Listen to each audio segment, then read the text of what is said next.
आमंत्रित किया, आप सबका बहुत बहुत धन्यवाद। तो आज हमने आप सबकी खुशी के लिए यहाँ पर एक फेस्टिवल ऑर्गेनाइज किया है। इस फेस्टिवल का नाम है अहलादम।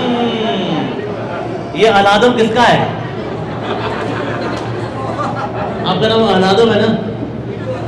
तो ये अहलादम किसका है? ये प्यारा सा बच्चा यहाँ पर आया हुआ है, आपको देख रहा है। आपका ये माता जी का प्यारा सा अहलादम है। वो देखो, वो अहलादम अपनी माँ से दूर जा रहा है। दो बार आ जाओ।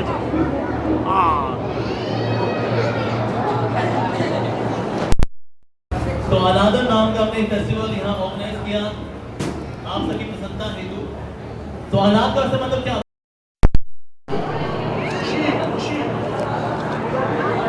हैं जी? अहलाद का मतलब आनंद। ओके, तो अहलादम खुशी।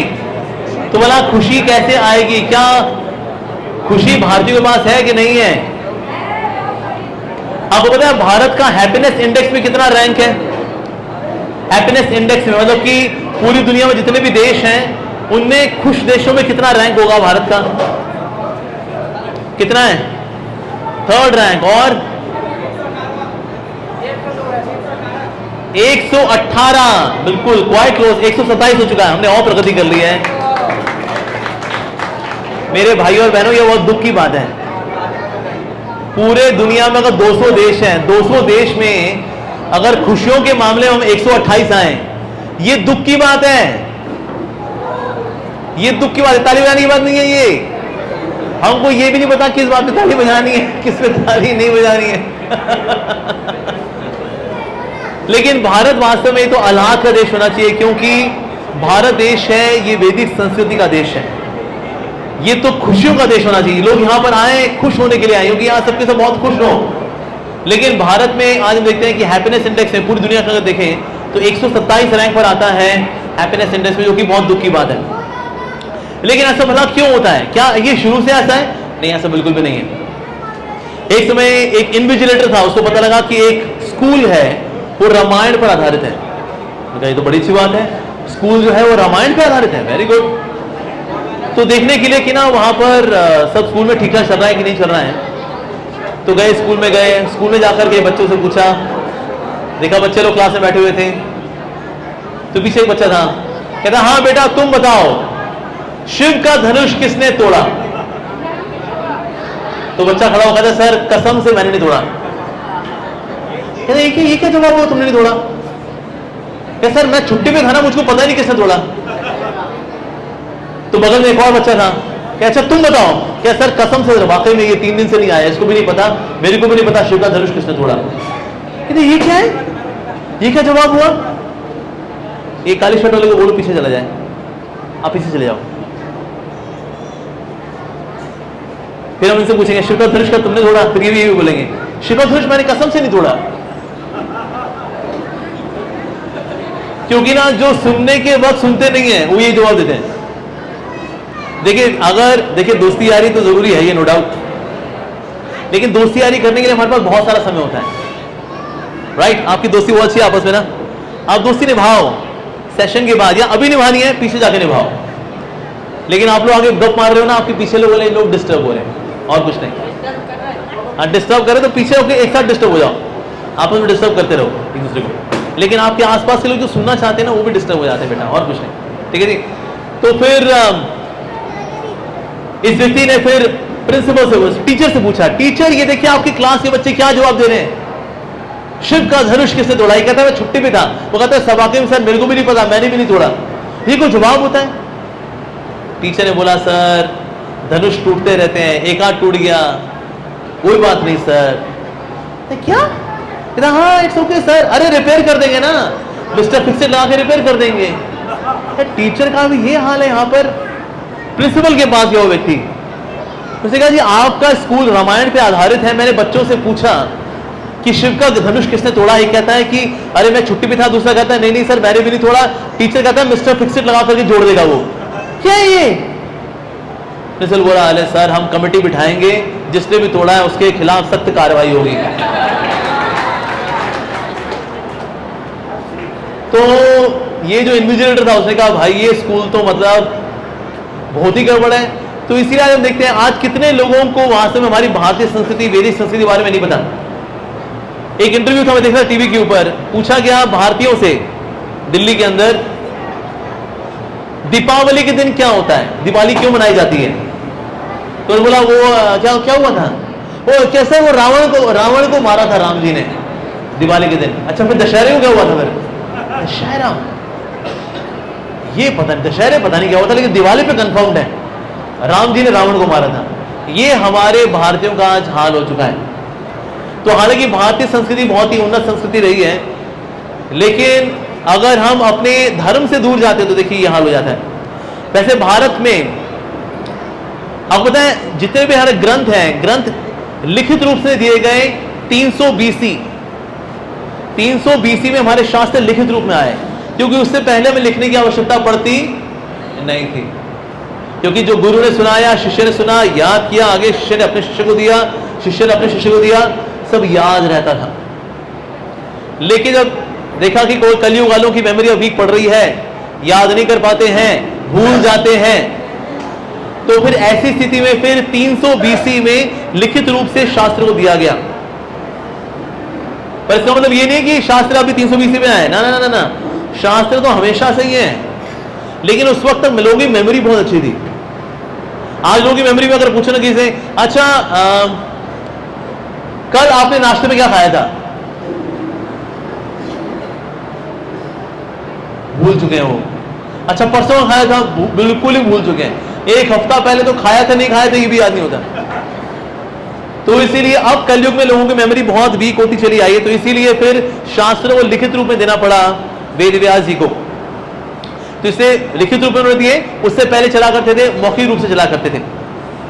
तो लोग मानते हैं वैसे 300 BC, हालांकि शास्त्रीय दृष्टि से 3000 BC यानी 5000 साल पहले वेद व्यास जी ने लिखित रूप में शास्त्र थे। उस वक्त तक लोगों की मेमोरी बहुत अच्छी हुआ करती थी, लोग श्रुतिधर होते थे। इंडियंस और श्रुतिधर, जो सुना वो याद हो जाता था। इवन दुनिया की दृष्टि में, जीडीपी की दृष्टि से 180 यानी कि ऐसे भी चला 2022, तो कभी एक भी रहा होगा ना 180। अब बता पूरी दुनिया में जीडीपी में इंडिया कंट्रीब्यूट करता था 32%। 1500 AD में आते आते हमने देना शुरू किया 28% जीडीपी में देना शुरू किया हमने। उसके बाद फिर 1700 AD में हमने देना शुरू किया 26%। और 1700 साल के बाद फिर कौन हमारे देश में कौन आए? ब्रिटिश राज आया। ब्रिटिश राज ने ऐसा कचूमर निकाल दिया भारत की अर्थव्यवस्था का कि कहा 180 में 32% जीडीपी में इंडिया कंट्रीब्यूट करता था, लेकिन 1900 तक आते आते पूरी दुनिया में जीडीपी कंट्रीब्यूशन भारत की थी सिर्फ 1%। कहां 32%, कहां 1%। ये भारत का था हाल। यहां हाल हो गया बाद में आकर के। भारत के अंदर, भारत से ही दुनिया ने बहुत कुछ सीखा है। एल्बर्ट आइंस्टीन का नाम सुना आपने? किस किस नाम सुना एल्बर्ट आइंस्टीन का? एल्बर्ट आइंस्टीन ने बोला हम भारत के बहुत ही ज्यादा शुक्रगुजार हैं, बड़ा धन्यवाद देते हैं, क्योंकि भारत ने दुनिया को गिनती करना सिखाया। भारत ने सिखाया।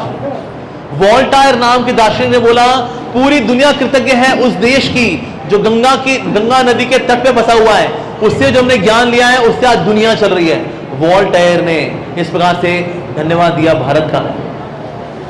अच्छा, ये प्लास्टिक सर्जरी जो लोग कराते ना, ये सर्जरी की विद्या कहां से आई? सुश्रुत। ये कहां के थे? भारत के। यस, हमको लगता है सर्जरी जो एलोपैथी से आई है, एलोपैथी में सर्जरी होती है, आयुर्वेद में सर्जरी नहीं होती। नहीं, शल्य चिकित्सा में पर्टिकुलरली प्लास्टिक सर्जरी ये सुश्रुत जी ने जी। साथ ही आर्यभट्ट ने दिया हमें, आयुर्वेद दिया, चरक आयुर्वेद, सो फेमस। ऐसी ऐसी बीमारियों का इलाज है जिसका और किसी भी ब्रांच में इलाज नहीं है। जैसे नाभि हिल जाना, नाभि हिलना बाकी किसी भी मेडिकल ब्रांच में कुछ नहीं है, वो मानते सोलर प्लेक्सिस। बस अगर नाभि हिल जाती है ना, या तो आपको लूज मोशन हो जाएंगे या टाइट मोशन हो जाएंगे। लेकिन नाभि की विद्या किसके पास है? आयुर्वेद के अंदर। तो अगर आप किसी डॉक्टर के पास जाओ ना कि जी लूज मोशन हो रखा, दवाई दे देगा वो, लेकिन फिर भी ठीक नहीं होता, या किसी कॉन्स्टिपेशन वो ठीक नहीं हो रही, क्यों नहीं ठीक हो रही? दवाई दो, ठीक नहीं हो रही। लेकिन आयुर्वेदिक डॉक्टर के पास जाओ, कहता है जी इनकी नाभि हिली हुई है, अभी नाभि सेट करते हैं, और नाभि कैसे सेट कर रहे हैं, ये अंगूठा पकड़ कर पाँव का टक, हो गई सेट, हाँ हो गई, अगले दिन से सब सेट। लेकिन ये विद्या कहां पर है, ये आयुर्वेद के अंदर है वास्तव में। तो इसीलिए आयुर्वेद की दृष्टि से भी भारत नंबर 1 रहा है। भरत मुनि ने क्या दिया, नाट्य शास्त्र, दी साइंस ऑफ ड्रामा। ये ड्रामा करने की साइंस वाला कहां से आई, ये भारत से आई। इसके बाद फिर ये बाहर गई, ये इटली गई, ये यूरोप में कई और देशों में गई, अमेरिका गई, फिर वहां पर उन्होंने ड्रामा करने शुरू किए। लेकिन ड्रामा करने का जो शास्त्र है, नाट्य शास्त्र, ये भरत मुनि ने कहा दिया। तो भरत मुनि कहां के हैं, भारत के। यस, तो इस प्रकार से कला की दृष्टि से भी अगर आप देखें, भारत नंबर 1 रहा है। मार्शल आर्ट्स हम जानते हैं, मार्शल आर्ट्स, कुंफू, कराटे, ये कुंफू कराटे वगैरह की जो ओरिजिनल फॉर्म है, ये वाला कहां से आई, या थी करियाले पट्टू, ये इंडियन मार्शल आर्ट्स है। ये चाइनीज लोग भारत में आए, भारत में कराली पट्टू को देखा, उसे देखा, उसको थोड़ा अपना छौक लगा करके चाइनीज किया, और आज वो बन गया मार्शल आर्ट्स, कुंफू कराटे। पर कुंफू कराटे ये सब ओरिजिनली कहां से आया, ये भारत से आया, करियाली पट्टू। अब किसने विद्युत जामवाल का नाम सुना है, विद्युत जामवाल। विद्युत जामवाल आज बहुत इसको आगे बढ़ा रहे हैं कि वास्तव में ये कुंफू कराटे के अंदर अच्छा है, लेकिन सबसे ऊंचा जो martial arts, original martial arts है, इट केम फ्रॉम बौद्धि धर्म, उन्होंने निकाला था कराली, और इसमें आकर के लोग सीखा करते थे सेल्फ डिफेंस के लिए। तो इसलिए इवन मार्शल आर्ट्स की दृष्टि से भी देखें, भारत नंबर 1 रहा।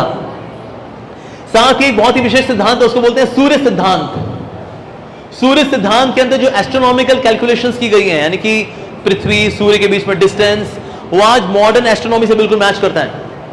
जैसे सूर्य सिद्धांत के अंदर दिया गया है कि पृथ्वी और सूरज की जो दूरी है वो है 2,53,000 किलोमीटर, और मॉडर्न एस्ट्रोनॉमी के अनुसार ये है 2,52,710 किलोमीटर, ऑलमोस्ट मैचिंग। तो सूर्य सिद्धांत कहां से आया, भारत से आया सूर्य सिद्धांत। तो इस दृष्टि से भी देखें, भारत इज अमेजिंग। लैंग्वेज की दृष्टि से, लैंग्वेज की दृष्टि से भारत की ओरिजिनल भाषा कौन सी रही है, संस्कृत भाषा। आज संस्कृत भाषा को कंप्यूटर लैंग्वेज के रूप में स्वीकार करें साइंटिस्ट। क्यों, क्योंकि बहुत सारे ज्ञान को कम शब्दों में व्यक्त करना, यह कला किसके अंदर है, संस्कृत के अंदर। आप देखो, संस्कृत का श्लोक होता है 2 लाइन का छोटा सा, उसका अनुवाद होता है 4 लाइन का। ऐसे कैसे यार, वो इतना कुछ आ गया। हाँ जी, तो ये संस्कृत भाषा की विशेष बात है। भारत के अंदर पता है कितनी भाषाएं हैं, कुल मिलाकर के 1500 भाषाएं बोली जाती हैं भारत के अंदर आज, और 120 लिपियां हैं भारत के अंदर। ये तो हम देवनागरी लिपि है, सबसे अधिक फेमस है, लेकिन इसके अलावा 120 लिपियां हैं। साथ ही यूनिवर्सिटी ऑफ फिलाडेल्फिया के अंदर, वहां पर 44,000 पेज का एक डॉक्यूमेंट है। ये डॉक्यूमेंट पता है किस चीज का है, 44,000 पेज का डॉक्यूमेंट। ये 44,000 पेज का डॉक्यूमेंट है एक इंडेक्स, जिसके अंदर ये बताया गया कि संस्कृत में कौन कौन सी कंपोजिशंस लिखी गई, संस्कृत में कौन कौन से काव्य लिखे गए। ये इसका इंडेक्स कितने पेजेस का है, 44,000 पेजेस का तो सिर्फ इंडेक्स है। 1,00,000 पेजेस का तो एस्ट्रोनॉमी है। यूनिवर्सिटी ऑफ फिलाडेल्फिया के अंदर एक पूरा सेक्शन दिया गया है। ऐसे ये 1,00,000 पेज किसके ऊपर है, एस्ट्रोनॉमी के ऊपर 1,00,000 पेज।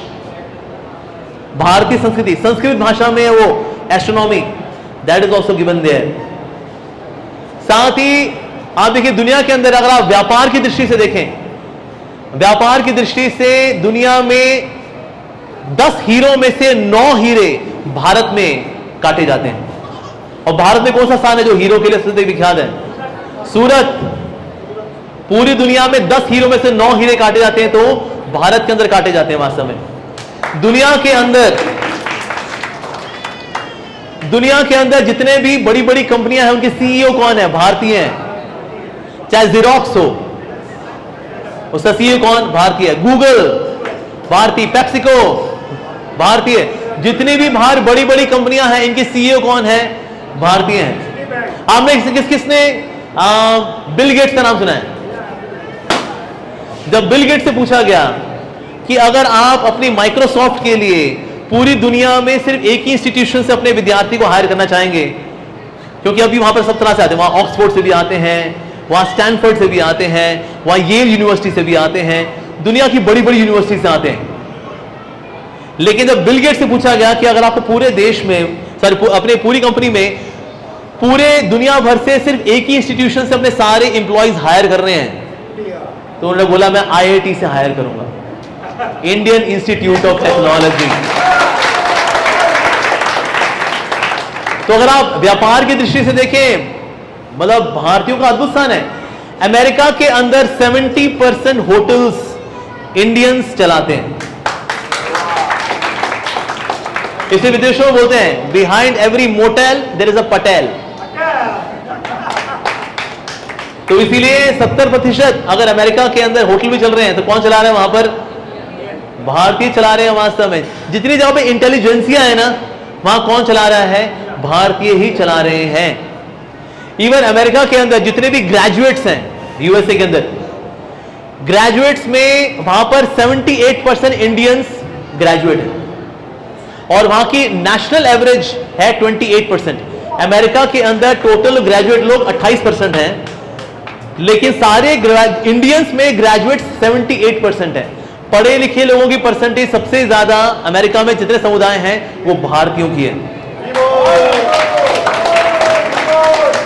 ये तो हो गया ग्रेजुएट्स का डेटा। पोस्ट ग्रेजुएट्स का डेटा, अमेरिका में जितने भी इंडियंस हैं उनमें से 40% इंडियंस पोस्ट ग्रेजुएट हैं, और नेशनल एवरेज कितनी है? 8%।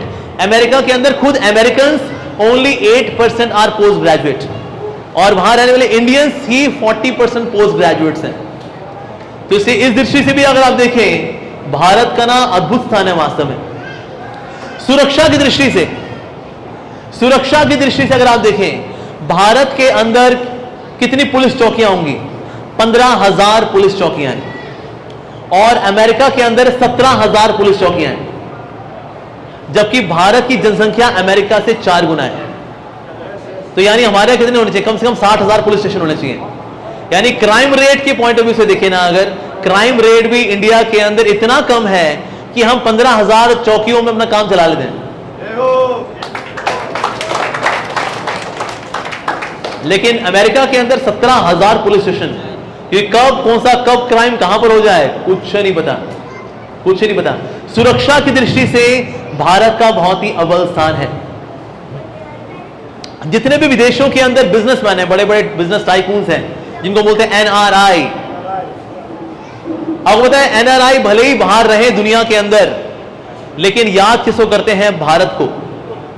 इसीलिए एनआरआईज हर साल $13 बिलियन, कितने? $13 बिलियन भारत भेजते हैं। ये मेरी मातृभूमि की सेवा में $13 बिलियन। विदेशों में ऐसा हुआ था कि ना, ये होती ना, आपने देखा ग्रेजुएशन सेरेमनी होती है, एक ग्रेजुएशन सेरेमनी थी, और उस ग्रेजुएशन सेरेमनी के अंदर भाई जिसको बुलाया जाता है वो आता है, व्यक्ति अपनी डिग्री लेता है, चला जाता है। एक भारतीय लड़का आया, जो संस्कार कितने गहरे होते हैं व्यक्ति के अंदर, उसको डिग्री मिली, आया, उसने अपने प्रिंसिपल के पांव छुए। अब विदेश में किसी को नहीं पता पांव छूते, कहते ये व्हाट इज दैट? तो उसको जाके बताया कि सर, टीचर को सम्मान देते हैं हमारे यहां पर, टीचर को सम्मान देते हैं, तो इसीलिए ना वो पाके पांव छू के गया। बाकी कोई पांव छू के नहीं जाता, थैंक यू सर बोल के निकल जाते हैं। लेकिन इंडियंस की खास बात क्या है? भले ही विदेशों में चले जाएं, लेकिन फिर भी अपनी संस्कृति को इस हद तक नहीं भूलते, जाएंगे पांव छुएंगे। देखिए भारत में संस्कृति का क्या हाल है। भारत के अंदर भले ही पिछले 50 साल से बॉलीवुड दिखा रहा है, लड़का लड़की, ठीक है, दोनों जो है पेड़ के आगे आसपास घूम रहे हैं, खेतों में नाच गाना कर रहे हैं, लव मैरिज हो रही है दोनों की। पिछले 50 साल से बॉलीवुड हमारे दिमाग में कूड़ा डाले जा रहा है, डाले जा रहा है, डाले जा रहा है, डाले जा रहा है, डाले जा रहा है, डाले जा रहा है। लेकिन आज भी भारत के अंदर 83.5% मैरिजेस अरेंज मैरिज होती हैं।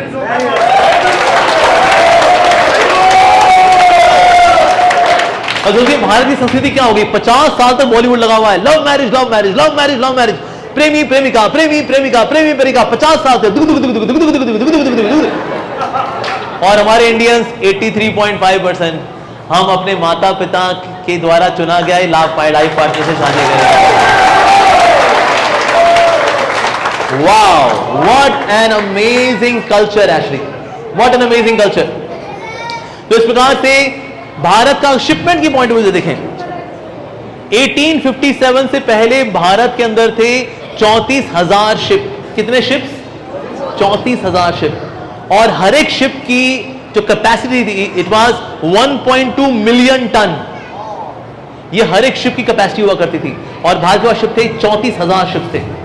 लेकिन 1857 के बाद क्योंकि अंग्रेज आए, अंग्रेजों ने यहां पर दमन किया, ये करते कराते ये भारत का आज ये हाल हो गया कि भारत में रह गए 1600 शिप।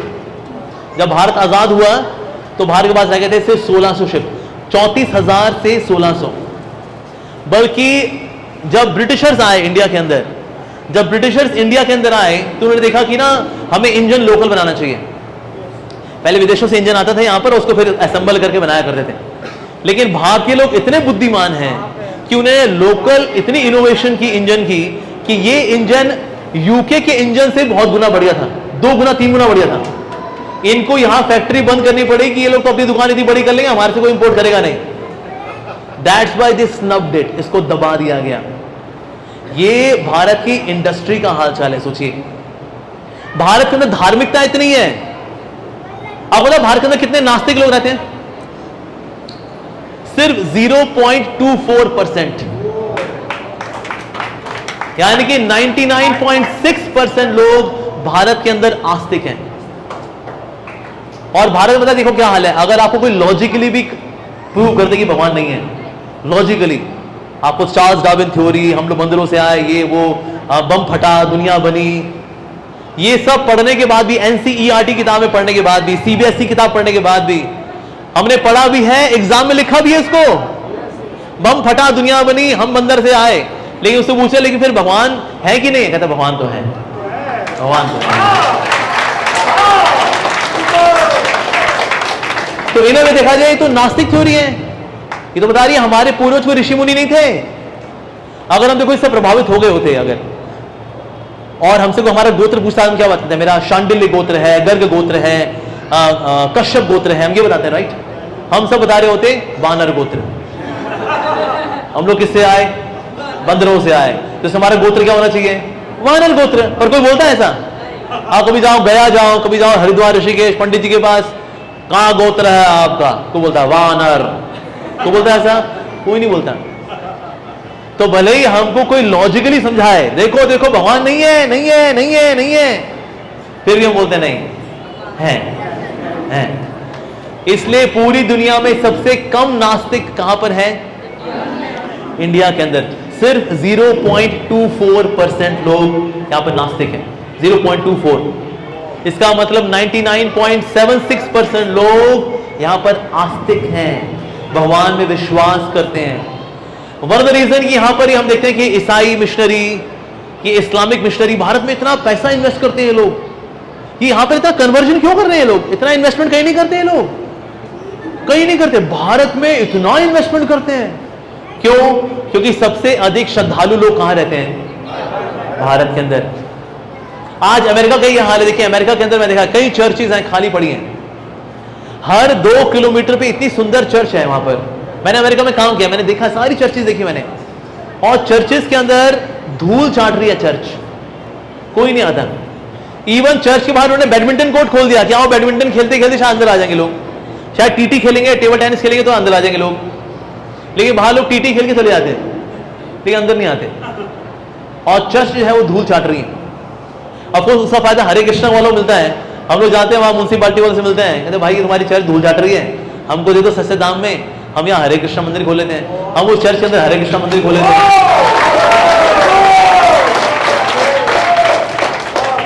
लेकिन अगर आप श्रद्धा की बात करें, श्रद्धालु लोग सबसे ज्यादा भारत में मिलते हैं, जबकि हमारा पड़ोसी देश है चाइना, सबसे ज्यादा नास्तिक लोग चाइना में मिलते हैं। दुनिया में सिर्फ चाइना की बात बता रहा हूं, सिर्फ चाइना के अंदर 67% लोग नास्तिक हैं, यानी 2/3 लोग नास्तिक हैं चाइना के अंदर। चाइना के संविधान में लिखा है चाइना एक नास्तिक देश है, China is an atheistic country. लेकिन ऐसे नास्तिक देश के अंदर भी आज वहां पर 25,000 हरे कृष्णा डिवोटीज हैं। तो भारतीय संस्कृति का प्रभाव देखिए इतना ज्यादा है कि ऐसे लोग जो कभी कान खजूरे खाते थे, सांप खाते थे, बिच्छू खाते थे, केकड़े खाते थे, चमगादड़ का सूप पी करके कोरोना फैलाते थे, आज वही चाइनीज लोग हरे कृष्ण महामंत्र का जप कर रहे हैं, शुद्ध शाकाहारी भोजन पाते हैं, भगवान को भोग लगा कर पाते हैं। भगवत गीता का चाइनीज भाषा में अनुवाद हो चुका है और चाइनीज भाषा में भगवत गीता चाइनीज पढ़ रहे हैं। हमारे गुरु महाराज इस होलेस गोपाल कृष्ण महाराज कभी कभी चाइना जाते हैं। हमने उनसे पूछा कि महाराज आप चाइना गए तो आपका कैसा अनुभव रहा? महाराज ने कहा चाइना के लोग इतने बुद्धिजीवी हैं और फाइनली उस बुद्धि के अंदर भगवान कृष्ण अब और समा गए हैं, इसलिए ये लोग इतने अच्छे अच्छे सवाल पूछते हैं। मतलब लेक्चर होता है 1 घंटे का, सवाल जवाब 2 घंटे के, इतना अधिक प्रभाव पड़ रहा है वहां पर। लेकिन चाइना वैसे देखे एक नास्तिक देश रहा है, 67% लोग वहां पर नास्तिक हैं। और मतलब हिमालय के उस तरफ इतने नास्तिक लोग और हिमालय के इस तरफ इतने आस्तिक लोग कि 99.24% लोग, 26% लोग, तो 76% लोग आस्तिक हैं यहां पर। ओनली 0.24% लोग ही यहां पर नास्तिक हैं। कल्चरली भारत इतना अधिक रिच है, हमारे यहां नदियां इतने अच्छे से फैली हुई है भारत के अंदर कि भारत में सूखा बहुत कम पड़ता है। भारत के अंदर प्राकृतिक आपदाएं सबसे कम आती हैं। अब देखिए भूकंप कभी आया था, बुर्ज में आया था, कभी साउथ में सुनामी आया था, कभी केदारनाथ में बाढ़ आई थी, ऐसे कुछ गिनती की प्राकृतिक आपदाएं हैं। लेकिन बाहर अगर आप देखेंगे ना, बाहर के देशों में तो प्राकृतिक आपदाएं आती हैं। जैसे जापान में और चाइना में इतने सारे ज्वालामुखी हैं, सक्रिय ज्वालामुखी हैं। हमारे यहां सब सूरजमुखी हैं, ज्वालामुखी नहीं है। अमेरिका के अंदर हर साल हरिकेन आता है, कैटरीना, रीटा, सेन्यूरिटा। हमारे यहां कभी नहीं आता। हमारे कभी सुना है सरिता, अनुपमा? तू सुना है कभी? इस बार के तूफान का नाम है कमला, कमला तूफान। कभी आया? भारत के अंदर प्राकृतिक आपदाएं भी सबसे कम आती हैं। ये भी क्यों आती है? क्योंकि आज भारतीय लोग धर्म का पालन नहीं कर रहे, यहां बड़ा कम कर रहे हैं तो इसलिए प्राकृतिक आपदाएं आती है, लेकिन बहुत कम आती है। क्योंकि ये क्या है? ये है धर्म भूमि। भारत भूमि क्या है? धर्म भूमि। ये पुण्य भूमि है वास्तव में। हमारे प्रभुपाद जी बोला करते थे, अगर कोई व्यक्ति गंगा मैया में स्नान करता है, यमुना में स्नान करता है, या मान लो सिर्फ भारत में स्नान ही करता है, ऐसा व्यक्ति 50% पहले से कृष्ण भावना भावित हो जाता है, सिर्फ यहां स्नान करके। ये भारतीय का हाल है। भारत में देखो किसी को ना इतना समझाना नहीं पड़ता कि भगवान है। भारत में तो नहीं करना पड़ता, थोड़ा समझाओ कहते हैं हाँ प्रभु जी मैं थोड़ा नाराज हूं भगवान से, पर ऐसे भगवान को मानता हूं, भगवान से नाराज था, मेरी फैक्ट्री क्लोज हो गई, मेरी बीवी के साथ भाग गई थी, मेरे बच्चे मेरा कहना नहीं मानते, तो मैं भगवान से नाराज हूं। लेकिन नाराज होने का भी मतलब है कि भगवान है ये तो मानता है वो। अगर हम विदेश में कहीं पर सेमिनार देते हैं ना, 3 दिन सेमिनार देनी पड़ती है कि भगवान है। उसमें बहुत सारे, क्योंकि नास्तिकता के बहुत सारे प्रकार है विदेशों में, जैसे offensive atheism, defensive atheism, scientific atheism, emotional atheism, philosophical atheism, reductionist atheism, baseless atheism. नास्तिकता के इतने प्रकार हैं विदेशों के अंदर। ये कभी आपने नाम सुना है नास्तिकता के सारे? कभी नहीं। हमको थोड़ा बहुत से नाराजगी कभी कर लेते हैं, अरे यार हम भगवान ने मेरी इच्छा पूरी नहीं की यार, मेरे को एक मांगलिक लड़की चाहिए थी, भगवान ने मिलाई नहीं मेरे को, मैं 30 साल का लड़का नहीं मिल रहा मेरे को, लड़की नहीं मिल रही मेरे को, इतना उसका लेंगे, दैट्स इट। तो इसे भारतीयों का इस प्रकार से अगर आप देखें ना, जो भगवान के प्रति रुझान है इतना अधिक है कि चाहे कैसी भी ताकतें भारत के ऊपर आए, लेकिन फिर भी आज भारत टिका हुआ है। किसी भी देश के ऊपर अगर किसी बाहर की संस्कृति ने अटैक किया ना, वो 30-35 साल के अंदर वो देश या तो इस्लामिक हो गया या क्रिश्चियन हो गया। 30-35 साल। जैसे ईरान था, ईरान पहले पर्शिया था, पर्शिया में आए थे 4000 विदेशी लोग आए। उसके बाद ऐसा हाल हुआ कि आज ईरान क्या है, आज पूरा देश उसी रंग में रंग चुका है। और ये कहानी बाकी देशों की भी है। जिस भी देश में कोई विदेशी संस्कृति आती है, कल्चर आता है, तो 40-50 साल के अंदर तो पूरा देश उस रंग में रंग लेता है। लेकिन भारत के ऊपर पिछले 900 साल से अटैक चल रहा है। आज भी हम लोग हिंदू हैं।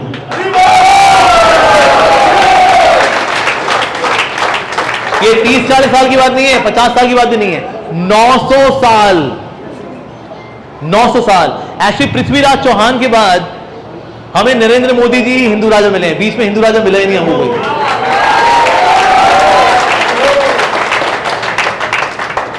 तो 900 साल तक भारत को हिंदू राजा नहीं मिला, फिर भी भारतीय हिंदू रह गए। अरे भाई, कुछ तो खास बात है कि हस्ती मिटती नहीं हमारी। कुछ भी हो, वही भारतीय लोग लगे हुए हैं। आप देखिए, जितनी ज्यादा कथाएं भगवान की इंडिया में होती उतनी कहीं नहीं होती। हर गली कूचे में भागवत कथा यज्ञ, भक्ति यज्ञ, ये कथा यज्ञ चल रहे हैं। भले किसी को समझ में आ रहा है नहीं आ रहा है, कथाओं पर कथाएं चल रही हैं इंडिया के अंदर। भगवान का इतना महिमा गुणगान होता है कहां पर? भारत के अंदर। वास्तव में हमारी नालंदा यूनिवर्सिटी, तक्षशिला यूनिवर्सिटी इतनी रिच रही है ये कि जब यहां पर विदेशी आक्रांतक आए, इन्होंने आक्रमण किया, तो इसकी लाइब्रेरी को जला दिया गया और लाइब्रेरी 3 महीने तक जलती रही। सोचिए कितना ज्ञान होगा भारतीय संस्कृति में कि लाइब्रेरी 3 महीने तक जलती रही। इतना ज्ञान था। और ज्ञान नष्ट भी कैसे हुआ? करुणा। हमने करुणा दिखाई थी। बेसिकली खिलजी नाम का व्यक्ति जब भारत में आया और उसने आक्रमण किया, एक समय बहुत बीमार पड़ गया, उसको सब इलाज हो लिए लेकिन कुछ काम नहीं कर रहा। फाइनली वो गए तक्षशिला, नालंदा, और वहां से एक वैद्य जी को लेकर के आए। तो बताया खिलजी को कि ना ये वैद्य जी आए हैं, तो वैद्य जी से आप दवाई ले लीजिए। कहता नहीं। उसने बोला मैं काफिरों से कोई दवा नहीं लूंगा, बिल्कुल नहीं, रख दो उसको। तो अब क्या किया जाए? तो फिर ये जो वैद्य जी थे, इन्होंने करुणावश कहा कि ठीक है, वो मेरे को काफिर मानते हैं तो इसलिए मेरे हाथ की दवा नहीं लेना चाहते। वो ऐसा करिए कि ना कुरान के पन्नों पर आप ये दवाई लगा दीजिए। कुरान जब पलटेंगे तो कभी ऐसे, कभी जीभ मुंह पे हाथ लगेगा ना, तो दवा उनके मुंह में चली जाएगी, इस तरह से वो ठीक हो जाएंगे। और ऐसा ही हुआ, कुछ समय बाद जो है वो ठीक भी हो गए। उन्होंने कहा ऐसे में कैसे ठीक हो गया? मंत्री ने बोला देखिए अब जहां पना आप तो स्वीकार नहीं कर रही कि काफिर से मैं दवा नहीं लूंगा, तो इस प्रकार से उन्होंने किताब के ऊपर ही उन्होंने फिर दवाई लगा दी थी कि कुछ ना कुछ जेन के प्रकार कुछ ना कुछ आपके मुंह में चला जाएगा, तो इसीलिए इस प्रकार से उन्होंने आपको दवा खिलाई, तो इस प्रकार से आप ठीक हुए। ओह अच्छा, मतलब ऐसा कोई विज्ञान भी रहा है जो कि हमारे विज्ञान से ऊंचा है। ये कहां से आए थे वैद्य जी? वैसे वो ये तक्षशिला नालंदा से आए थे। ही अटैक्ड नालंदा एंड तक्षशिला। उस पर अटैक किया, वहां की लाइब्रेरी को जलाया, तोड़ फोड़ दिया। 3 बार अटैक हुआ एक्चुअली हमारी स्पिरिचुअल यूनिवर्सिटीज के ऊपर, 3 बार अटैक हुआ, पर तीसरी बार जो था सबसे खतरनाक अटैक था। सोचिए भारतीय संस्कृति में कितना ज्यादा ज्ञान होगा कि लाइब्रेरी ही 3 महीने तक जलती रहे, ऐसा हाल। तो ये हमारा भारत है। हमारे भारत की एक और खास बात है, हम लोग बहुत भावुक लोग हैं, भावनाओं से भरे हुए लोग हैं भारतीय लोग। हमारे विदेश में ना एक हुआ क्या, हमारे एक डिवोटी वो ना लेक्चर दे रहे थे, तो एक विदेशी आया उनके पास। उसने बोला अरे प्रभु जी आपका प्रवचन सुनकर के हमें बहुत ही अच्छा लगा, आपने बड़ी प्रेरणा दी हमको। उस भक्त ने दिखाई तो अंग्रेज है ये तो। अब अंग्रेज अगर हिंदी बोलते हैं तो अंग्रेजी तरह से स्टाइल में बोलते हैं, हमको भारत में आके अच्छी लगती है, भारत एक बहुत अच्छा कंट्री है, यहाँ के लोग बहुत अच्छे हैं, हमको बहुत अच्छी लगती है, ऐसे बोलेगा राइट। लेकिन अगर कोई अंग्रेज ऐसे हिंदी बोले कि मुझको आपका प्रवचन सुनकर बड़ी प्रेरणा मिली है, आपका बड़ा धन्यवाद, तो हमारे हरे कृष्णा डिवोटी ने बोला, कहते यार तुम अंग्रेज तो हो, ये तो दिख रहा है तुम अंग्रेज हो। कहते हैं हाँ यहाँ मैं यहाँ यूके से हूँ।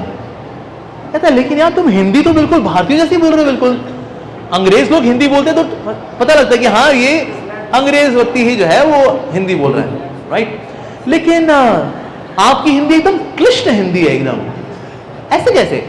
तो उसने बताया कि ना मैं एक बहुत ही फेमस बिजनेस टाइकून का बेटा हूं एक्चुअली, और मेरे पिताजी ने मेरे को सब कुछ दिया, लेकिन क्योंकि मेरी मां नहीं थी तो कहीं मुझे मां का प्यार नहीं मिला, और क्योंकि मुझे मां का प्यार नहीं मिला तो इसीलिए मैंने अपने पिताजी से पूछा, पिताजी मुझे माँ का प्यार चाहिए, मैं क्या करूं?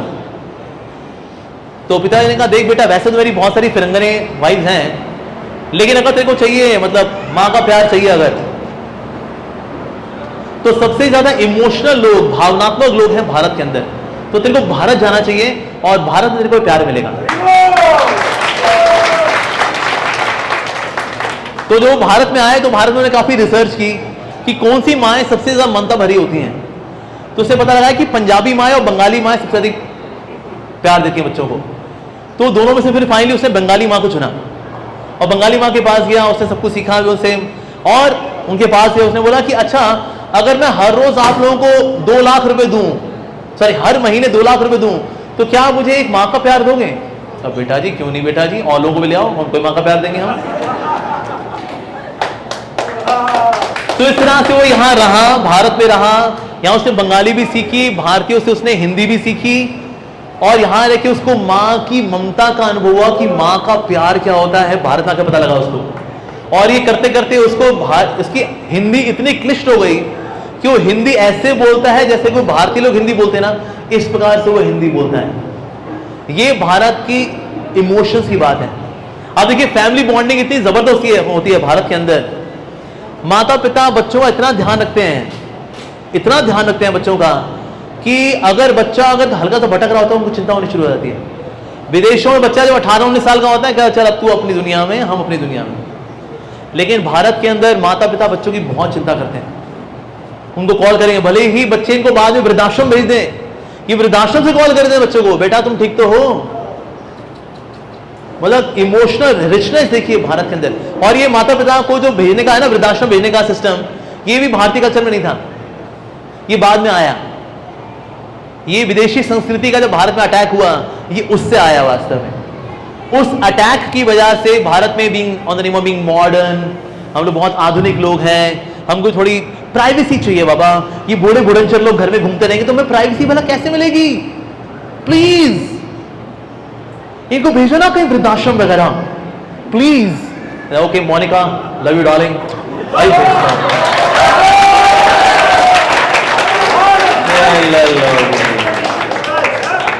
माता पिता को भी भेज दिया भाई साहब ने, लेकिन माता पिता आज भी इससे प्यार करते हैं, वृद्धाश्रम से कॉल करते हैं, बेटा हैप्पी बर्थडे, बेटा हैप्पी एनिवर्सरी। ये माता पिता हैं भारत के। तो भावनात्मक रिचनेस की पॉइंट ऑफ व्यू से देखें, भारत जैसा देश नहीं है। अगर यहां पर किसी से पूछ रहे ना, सर ये हम वहां फला फला जगह जाना था, कैसे पहुंच सकते हैं? यार सर मैं आपको ले चलता हूं। हम कहते नहीं नहीं नहीं, तो क्या बता दिया, हम चले जाएंगे। नहीं नहीं नहीं, मैं लेके चलता हूं। तो बंदा साथ जाता है, बता करके फिर अपने रास्ते जाता है। ये भारत में होता है। इमोशंस, फीलिंग्स, ये कहां पर है? ये भारत के अंदर है वास्तव में। देखिए, दुनिया वाले सिखाते हैं कि सफल कैसे बना जाए, कोई चीज कैसे काम करती है, दुनिया वाले सिखाते हैं। लेकिन भारत की खास बात यह है कि जब चीजें काम ना कर रही हों, फिर खुद को कैसे संभाला जाए, ये हम भारत में सीखते हैं वास्तव में। एक समय ऐसा हुआ था, एक्चुअली भारत की खास बात है, उसको बोलते हैं जुगाड़। ये जुगाड़ नाम की चीज ना दुनिया वाले कभी नहीं समझ पाए। हालांकि जुगाड़ का इंग्लिश वर्ड है इनोवेशन, सस्ता सुंदर टिकाऊ इनोवेशन, उसको बोलते हैं जुगाड़। जैसे कभी ना आपने देखा है, मेरे पास एक समय ऐसा हुआ था कि हम लोग ट्रेन में थे, तो एक विदेशी व्यक्ति हमारे साथ था। तो ना पंखा चल नहीं रहा था, उसने टक टक टक ऑन ऑफ किया, नहीं चल रहा। वक्त ने बोले एक कंगी है किसी के पास? वो बंदा बोला, अंग्रेज था, कहता है भाई कंगी से पंखा के चलेगा? कहते चलेगा चलेगा। उसने थोड़ा हाथ पे रब किया, उसको 2 शॉट टक टक टक टक टक मारा और घूमना शुरू कर दिया। What is that? It happens only in India.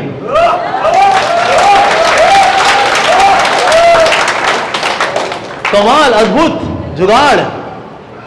मतलब इवन बिल गेट्स का कहना है कि अगर हमें कोई समाधान नहीं मिल रहा होता, किसी चीज का समाधान नहीं मिल रहा होता, मैं अपने इंडियन काउंसलर के पास जाता हूं। जो इंडियन है, जिसने आईआईटी से पास आउट है, उसका पर्सनल काउंसलर कौन है? इंडियन है। कहते हैं कैसे इसको फिक्स करना है? सर हो जाएगा, और फिक्स हो जाता है वो।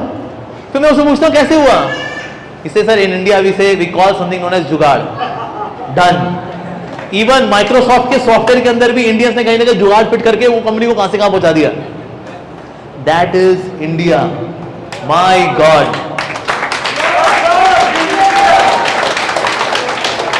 तो जुगाड़ की दृष्टि से भी भारत अव्वल है वास्तव में। अगर कहीं पर कोई चीज कैसे फिक्स करनी है भारत जानता है। एक समय ऐसा होता, मेरी माँ जो है, मेरी माँ पहले एक अनाथ आश्रम में थी, सेवा करती थी वहां पर, और जो कोई भी बच्चा गोद लेना चाहे तो लीगली अगर बच्चा गोद लेना चाहे तो मेरी माँ सारे लीगल प्रोसीजर, वकालत वगैरह, मतलब वकील वगैरह से मिलना, मजिस्ट्रेट वगैरह, वो सारा करके बच्चे को गोद दिलाएंगे। उसके बाद बच्चे की रिपोर्ट लेंगे। ऐसा तो नहीं बच्चे को नौकर बना लिया उन्होंने, वहां पर बच्चे की हेल्थ ठीक है नहीं है ये सब देखा करती थी। तो कभी कभी फिरंगी लोग क्या करते थे, मेरी माँ से मिलने के लिए आया करते, बिकॉज मेरी माँ बहुत स्नेह से, बड़े अच्छे से बात करती हैं। तो आए तो मेरी माँ ने इनको खिलाए गोभी के पराठे। अब जिन्होंने खाए गोभी के पराठे, सबसे पहले तो गोभी का पराठा देखिए अचंभित ये हुए कि चारों तरफ से बंद है, गोभी अंदर गई कैसे? कहता भाई पिज्जा में तो समझ में आता है, पिज्जा है, ऊपर से आपने चीज डाला, ऊपर सब्जी डाली, ऊपर से डालना तो समझ में आता है। कहता ये कैसे हुआ? फिर मेरी मां ने उनको समोसे खिलाए। कहता है समोसा पूरी तरफ से एकदम सील बंद है, आलू अंदर गया कैसे? फिर मेरी मां उनको किचन में लेके गई, कहा देखो गोभी के पराठे ऐसे बनते हैं, समोसा ऐसे होता है। वाह what a technology, my God.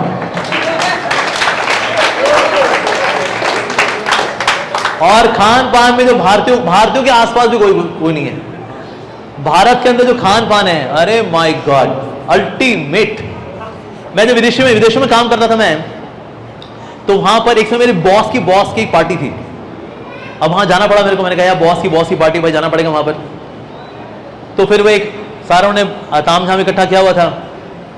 अब मैंने कहा इसमें यार पूरे मेन्यू में, वहां तो नॉन वेज वेज सब चलता है, वहां तो क्या किया जाए? तो मैंने उसमें ना वो पूछा, जो वेटर था, मैंने कहा ये बताओ, मैं देखो ये नहीं खाता, प्याज लहसुन मीट और सी फूड ये सब मैं सारी लिस्ट थी। यार sir for you there is only one thing, आपके लिए सिर्फ एक ही चीज है। मैंने क्या दिस इज मैक्सिकन बीन्स, आप बस यही ले सकते हैं, इसमें सब कुछ नहीं होता। मैं कहा ठीक है भाई, मेरे लिए मैक्सिकन बीन्स ही ले आओ बस, वही बहुत है। यहाँ पर औपचारिकता करनी है, तो मेरे मन में उसको ठाकुर जी को ऑफर करके वो पाया।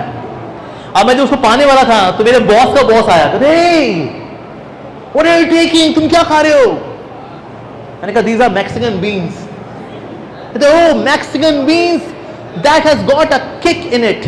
मतलब इसके अंदर बहुत ज्यादा तड़कीला भड़कीला है, बहुत ज्यादा ये, बहुत मसालेदार है ये। मैंने कहा अच्छा, मैं कोई बात नहीं सर, अब फिलहाल तो यही ऑप्शन है हमारे पास, और कोई ऑप्शन भी नहीं है। मैंने जो वो खाया वो असल में थे राजमा, उबले हुए राजमा। उसको नाम मिला था मैक्सिकन बीन्स। मतलब जो बीमार होगा ना उसको खिलाएंगे वो। मैंने कहा और ये आदमी मुझे क्या बोल के गया, it has got kick in it.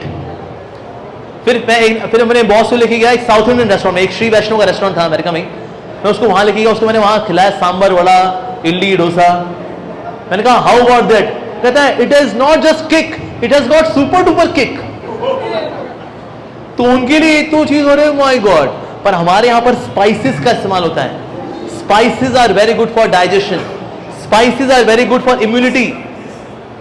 हमारे शरीर के अंदर प्रतिरोधक क्षमता बढ़ती है स्पाइसेस लेकर के। लेकिन विदेशों में स्पाइसेस का इस्तेमाल कोई करता ही नहीं, ये रूखा सूखा थोड़ा उबाल उबूल करके खा लेते बेचारे, दर्द तेरेगी।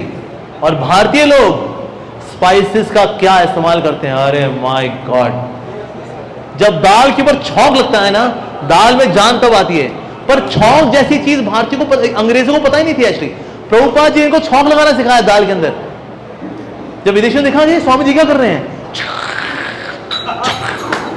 अरे उसके बाद दाल, wow Swami ji what a dal, what a preparation, what was the last thing you did? Prabhupada ने कहा दैट इज छौंक। ये भारतीयों की खास बात है। लेकिन भारतीय संस्कृति हर दृष्टि से इतनी उन्नत है, इतनी उज्जवल है, हर दृष्टि से, जितने मैंने अपने डेटा आपसे शेयर किया। लेकिन आज भारत के साथ, लेकिन आज वो कह रहा है, आज भारतीय लोग अपनी आध्यात्मिक संस्कृति को छोड़ रहे हैं। और अपनी भारतीय संस्कृति छोड़ने की वजह से आज भारत के अंदर हर 40 सेकंड में एक सुसाइड हो रहा है। सोचिए एक ऐसा देश जो कि इतना समृद्ध देश होना चाहिए, हर 40 सेकंड में लोग सुसाइड करते हैं यहां पर। सोचिए आप 40 गिनिए, एक व्यक्ति ने सुसाइड कर लिया भारत के अंदर। हालांकि पूरी दुनिया के अंदर 330 मिलियन लोग नशे के शिकार हैं और उनमें से 4.5 लाख लोग मर भी जाते हैं नशे की वजह से। पर ये सेम नशा आज भारत के अंदर भी आ रहा है। सेम नशा किस बात पे आ रहा है नशा? अरे थोड़ी मस्ती भी तो होनी चाहिए यार, कम ऑन यार, नई चीज देखनी चाहिए यार, लेट्स एक्सपीरियंस मैन, करना चाहिए भाई, और या नहीं तो हो जाए। ये भाव ने हमारे साथ क्या कर दिया, आज नशे के आज हम इतने शिकार हो गए हैं कि आज भारत के अंदर, पहले पंजाब तो था ये नशा, लेकिन आप पूरे भारत में आज का युवा नशे से पीड़ित हो रहा है। ये लोग दुखी हो रहे हैं, डिप्रेशन में जा रहे हैं, हर 40 सेकंड में लोग आत्महत्या कर रहे हैं। इंडिया के अंदर ही 300 मिलियन लोग डिप्रेशन का शिकार हैं, जो जाते हैं डॉक्टर के पास मानसिक तनाव के लिए। 300 मिलियन लोग, माय गॉड, ये बहुत बड़ा नंबर है, बहुत बड़ा नंबर है। भारत के अंदर कभी डिवोर्स नहीं हुआ था 1900 तक, इंडिया के अंदर एक भी डिवोर्स केस नहीं था 1900 तक। 1980s में जाकर के पहला डिवोर्स केस फाइल हुआ था इंडिया में, और वो बात अखबार में छपी थी। डिवोर्स, तलाक, ये क्या हो रहा है? ये तो पति पत्नी अलग हो रहे हैं ना, उसको बोलते हैं डिवोर्स। भारत में 1900 तक तो 1900 तो क्या, आजादी के बाद तक भी डिवोर्स ऐसी कोई चीज नहीं थी, लीगल डिवोर्स, नथिंग डूइंग। लेकिन आज डिवोर्स रेट इतना बढ़ गया है, it is 14% in India now, 14%। इतने केसेस आ रहे हैं आज भारत के अंदर कि जो 33,000 जैसा कोर्ट वगैरह है, उनमें डिपार्टमेंट खुला है कि भाई डिवोर्स के केस आ रहे, जल्दी जल्दी निपटाओ इनको, इतने केस आ रहे हैं, निपटाओ निपटाओ निपटाओ निपटाओ। और ये 14% डेटा पूरे भारत का है। मेट्रोपॉलिटन सिटीज के अंदर ये है 32%। मेट्रोपॉलिटन सिटी यानी दिल्ली, मुंबई, हैदराबाद, बैंगलोर, मेट्रोपॉलिटन सिटीज के अंदर ये 32% तक पहुंच गया है। विदेशों में कितना है? जैसे यूएसए में है 50%, यूके में है 55%, स्पेन में है 78%। लेकिन हम भी उसी दिशा की ओर आगे बढ़ रहे हैं। क्यों? क्योंकि हम अपनी संस्कृति को आज भूल रहे हैं।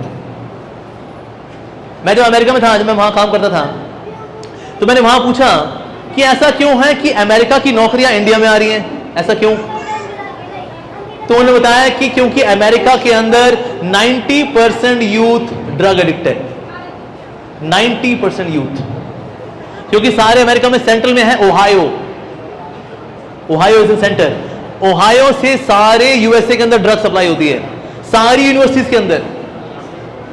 तो उससे 90% American youth is drug addict. तो नौकरियां कहां आ रही हैं? भारत में। लेकिन अगर भारतीय लोग भी अगर ड्रग्स लेंगे तो नौकरियां फिर यहां नहीं आने वाले जी, फिर नौकरियां कहीं और जाएंगी फिर। लेकिन आज भारतीय का वही हाल है। पहले मूवी आई थी उड़ता पंजाब, आज उड़ता भारत हो रहा है आज। क्यों? ड्रग्स की वजह से। तो इससे अगर हम भारतीय संस्कृति को छोड़ेंगे, डिवोर्स रेट बढ़ेगा, सुसाइड रेट बढ़ेगा। बाय 2025 भारत के अंदर सबसे अधिक मानसिक तनाव युवा वर्ग में होगा बाय 2025। क्यों? क्योंकि हम जिस कल्चर में जी रहे हैं, इसमें धर्म नहीं है, इसमें संस्कृति नहीं है, इसमें कल्चर नहीं है, शुद्धता नहीं है, सम्मान नहीं है, भगवान नहीं है। इसीलिए आज भारत का यह हाल हो रहा है कि बाय 2025 इंडिया दुनिया का नंबर 1 कंट्री होगा for mental illness cases among the youth. तो इसे वापस हमें भारतीय संस्कृति में जाना पड़ेगा। और आज इस्कॉन की सहायता से, इस्कॉन की मदद से आज ऐसा हो रहा है, कई सारे ऐसे यूथ हैं जो कि आप भारत में जुड़ रहे हैं, जो कि भारत में जुड़ते हैं, भारत में आज भक्ति से जुड़ रहे हैं, भारतीय संस्कृति से जुड़ रहे हैं ये यूथ। और इस प्रकार से इनका भला हो रहा है, इनका नशा छूट रहा है, इनकी गलत आदतें छूट रही हैं। ये सब हो रहा है आज इस्कॉन की सेवाओं की वजह से। ISKCON youth forum, ISKCON youth services, जिसमें हम बच्चों को लेके जाते हैं, यूथ कैंप लेकर के जाते हैं, इनकी काउंसलिंग करते हैं, इनके लिए सेशंस ऑर्गेनाइज करते हैं, इनके लिए प्रसादम स्पॉन्सर करते हैं। प्रसादम मतलब सिर्फ बूंदी नहीं, प्रॉपर छोले, कुलचे, पराठे भर के खाओ, अच्छे से प्रसाद खाओ। इनको नचाते हैं भगवान के नाम पे। हरे कृष्णा रॉक शोज ऑर्गेनाइज होते हैं आज इस्कॉन के द्वारा, ताकि आज भारतीय यूथ फिर से वापस आ सके। तो इससे हमारा भारत सबसे अधिक गौरवशाली देश है। पूरे दुनिया में अगर देखा जाए ना, गुरु कौन है? भारत, इंडिया है। एक्चुअली ना एस्ट्रोलॉजिकली भी देखा जाए ना, एस्ट्रोलॉजिकली हर एक देश के ऊपर एक ना पर्टिकुलर प्लैनेट का प्रभाव पड़ता है। जैसे जो पाश्चात्य जगत है उन पर राहु का प्रभाव है, इसलिए वहां डुप्लिसिटी भी है, सेंस एंजॉयमेंट भी है। Rahu mean sense enjoyment. लेकिन आपको पता है भारत किस के प्रभाव में आता है? गुरु। इवन एस्ट्रोलॉजिकली भी भारत का स्थान बहुत विशेष है, इसलिए भारत के अंदर शिक्षा रहेगी, भारत के अंदर सीखना रहेगा, भारत के अंदर ग्रोथ रहेगी, क्योंकि भारत के ऊपर even astrologically also we fall in the influence of guru planet. तो इससे शिक्षा हमेशा बड़ी रखी। अब बोला भारत के अंदर 800 यूनिवर्सिटीज हैं और 800 यूनिवर्सिटीज के तहत 20,000 कॉलेज हैं आज भारत के अंदर। इतने सारे कॉलेज पूरी दुनिया में कहीं नहीं है, क्योंकि शिक्षा के ऊपर बहुत ध्यान है। अफकोर्स कुछ तो नकली कॉलेज भी हैं, छोला कुलचा इंस्टीट्यूट ऑफ टेक्नोलॉजी, कुछ तो ऐसे वाले भी हैं, नो डाउट, लेकिन शिक्षा के ऊपर कितना ध्यान है आज भारत का। तो इसीलिए इस पे गुरु का प्रभाव, इससे भारत में गुरुत्व रहेगा, शिक्षा रहेगी, इस प्रकार से भारत आगे बढ़ेगा। लेकिन अगर हम अपने कल्चर को छोड़ देंगे तो हम कहीं के नहीं रहेंगे। ऐसे आप देखिए भारतीय साथ अच्छा हुआ है, on the name of being modern हम लोग पाश्चात्य संस्कृति को कॉपी कर रहे हैं। तो आज हम देखते हैं इंडियंस बाल ब्लीच कराते हैं, बिना ग्रामर की इंग्लिश बोलते हैं, फटी हुई जीन्स पहनते हैं, यो कर रहे हैं आज भारतीय लोग। लेकिन हम भारतीय लोग कितना यो कर लें, हम लोग कभी भी पाश्चात्य जगत के लोग नहीं बन सकते। हम लोग अमेरिकन्स और यूरोपियंस कभी नहीं बन सकते, चाहे हम कितना कुछ कर लें, चाहे फटी जीन्स पहने और बोलिए yo man yo my name is you कर लेंगे, लेकिन फिर भी इंडियंस कभी फिरंगी नहीं बन पाएंगे। लेकिन इंडियंस भी नहीं रहे, भारतीय संस्कृति छोड़ चुके हैं लोग। तो पिछड़ी संस्कृति है, क्या है ये, पिछड़ापन है और क्या, नहीं तो क्या, देखो ये औरतें घूंघट में बैठी हैं, ये तो पिछड़ापन है। तो भारतीय संस्कृति को हमने बोल दिया तो पिछड़ापन है, तो भारतीय संस्कृति हमने छोड़ दी। अंग्रेज हम कभी बन नहीं सकते, तो हम हो गए बीच में। हमने कहा सुनिए, धोबी का डैश ना यहां का ना वहां का। तो आज हम भारतीय वो हो गए, धोबी का कुत्ता ना घर का ना घाट का। आज भारतीयों का हाल यही हो गया। हमारा जो 127वां रैंक है ना हैप्पीनेस इंडेक्स में, उसका कारण ये है कि हम भारतीय रहे नहीं, फिरंगी कभी बन नहीं सकते। हम लोग हो गए बीच में। अगर आप जुहू बीच में होते तो बात समझ में आती है, लेकिन इस संस्कृति के जो बीच में फंस गए ना हम लोग, इससे तो हमारा भंटाधार ही होना है वास्तव में। और भंटाधार आज हो भी रहा है, आज हो भी रहा है। आज हमारे भारतीय लोग का ये हाल है, माता पिता बच्चों को रोकते हैं, जा मंदिर चले जाते, क्यों जा रहे हो मंदिर, पंडित बनना तुमने। ये माता पिता का हाल है, माता पिता का हाल है। अगर बच्चा चंबल की घाटी में अपना ऑफिस खोले, उनको कोई दिक्कत नहीं है, ऐसे कोई नहीं जी, उसकी इच्छा तो थी चंबल की घाटी में अपना ऑफिस खोलने की, करियर भी तो जरूरी है ना जी, उसमें माता पिता को दिक्कत नहीं है। पर बच्चा मंदिर आता है, इसमें दुखी है माता पिता। आज भारतीयों का हाल क्या देखिए, अगर कोई धोती कुर्ता पहनता है, धोती, बोलते हैं पंडित जी, अबे घोंचू, ये पंडित जी के कपड़े नहीं है, ये भारतीय कपड़े हैं। ये धोती कुर्ता भारतीय कपड़ा है, ये भारतीय वेशभूषा है। ये जो हम जीन्स पहने हुए हैं ना, ये जीन्स पहना हमारे जीन्स में कभी नहीं था, लेकिन वो बोलता जीन्स पहना, टाइट बॉडी हगिंग जीन्स, ये मैन, उसमें बल्कि सांस घुट रही होती, चमड़ी की सांस घुट रही होती, कहते मैं सांस कैसे लूं, जीभ चिपकी हुई है उसके साथ, शरीर के साथ सांस कैसे लें। ये खुला डुल्ला है, नहीं, सांस पूरा शरीर सांस ले रहा है, सिर्फ मुंह सांस ही ले रहा है। धोती, और धोती खास बात यह, धोती कभी छोटी नहीं हो सकती। अगर आप मान लो मोटे हो गए, आप यहाँ धोती मान दो, धोती यहां मान लोगे आप, और मोटे हो धोती यहां मान लोगे, लेकिन धोती कभी छोटी नहीं होती, पैंट छोटी हो जाती है।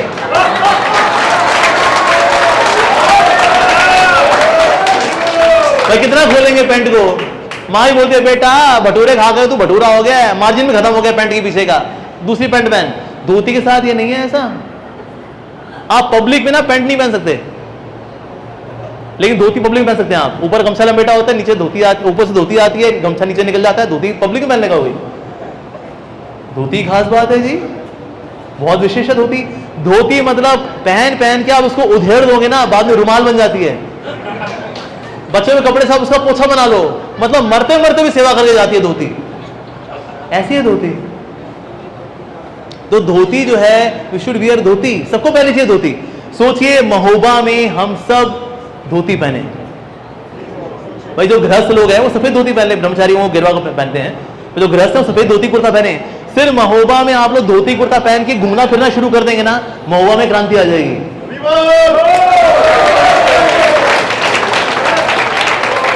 लोग कहेंगे भाई ये कौन सी प्रजाति के लोग हैं जो मार्केट में घूम रहे हैं धोती कुर्ता पहन के, और आप गर्व से बोलना हम भारतीय हैं।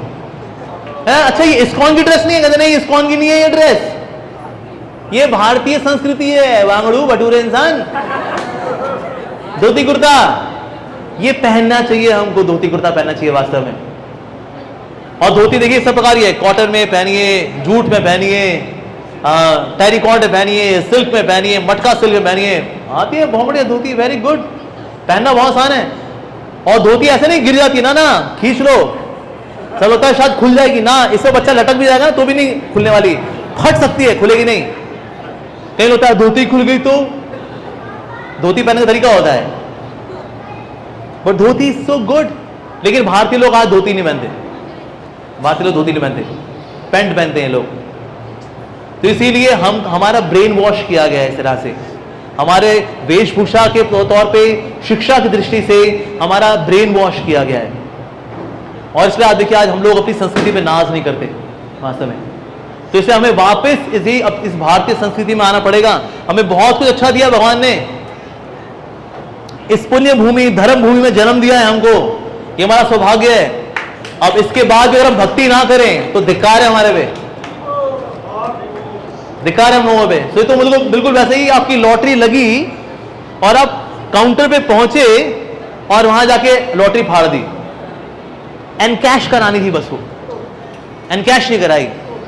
भारतीय आज बिल्कुल वही कर रहे हैं। हमारा इतना अच्छा जन्म हुआ है भारत के अंदर, पूरी दुनिया में सबसे अधिक धर्म कहाँ है? यहीं पर तो है बाबा। तो इसीलिए अगर हम यहां पर भी होके हम धर्म परायण नहीं हुए, भगवान के परायण नहीं हुए, तो वही है, लॉटरी लगी थी और काउंटर पे पहुंच करके एनकैश नहीं कराया, फाड़ दी। बिल्कुल वही कर रहे हैं अभी हम लोग भारतीय लोग। तो इसीलिए ईस्ट और west, India is the best. ठीक है, धन्यवाद, हरे कृष्णा। किसी को प्रश्न है तो प्रश्न लेंगे कुछ? हाँ जी पूछे जी प्लीज।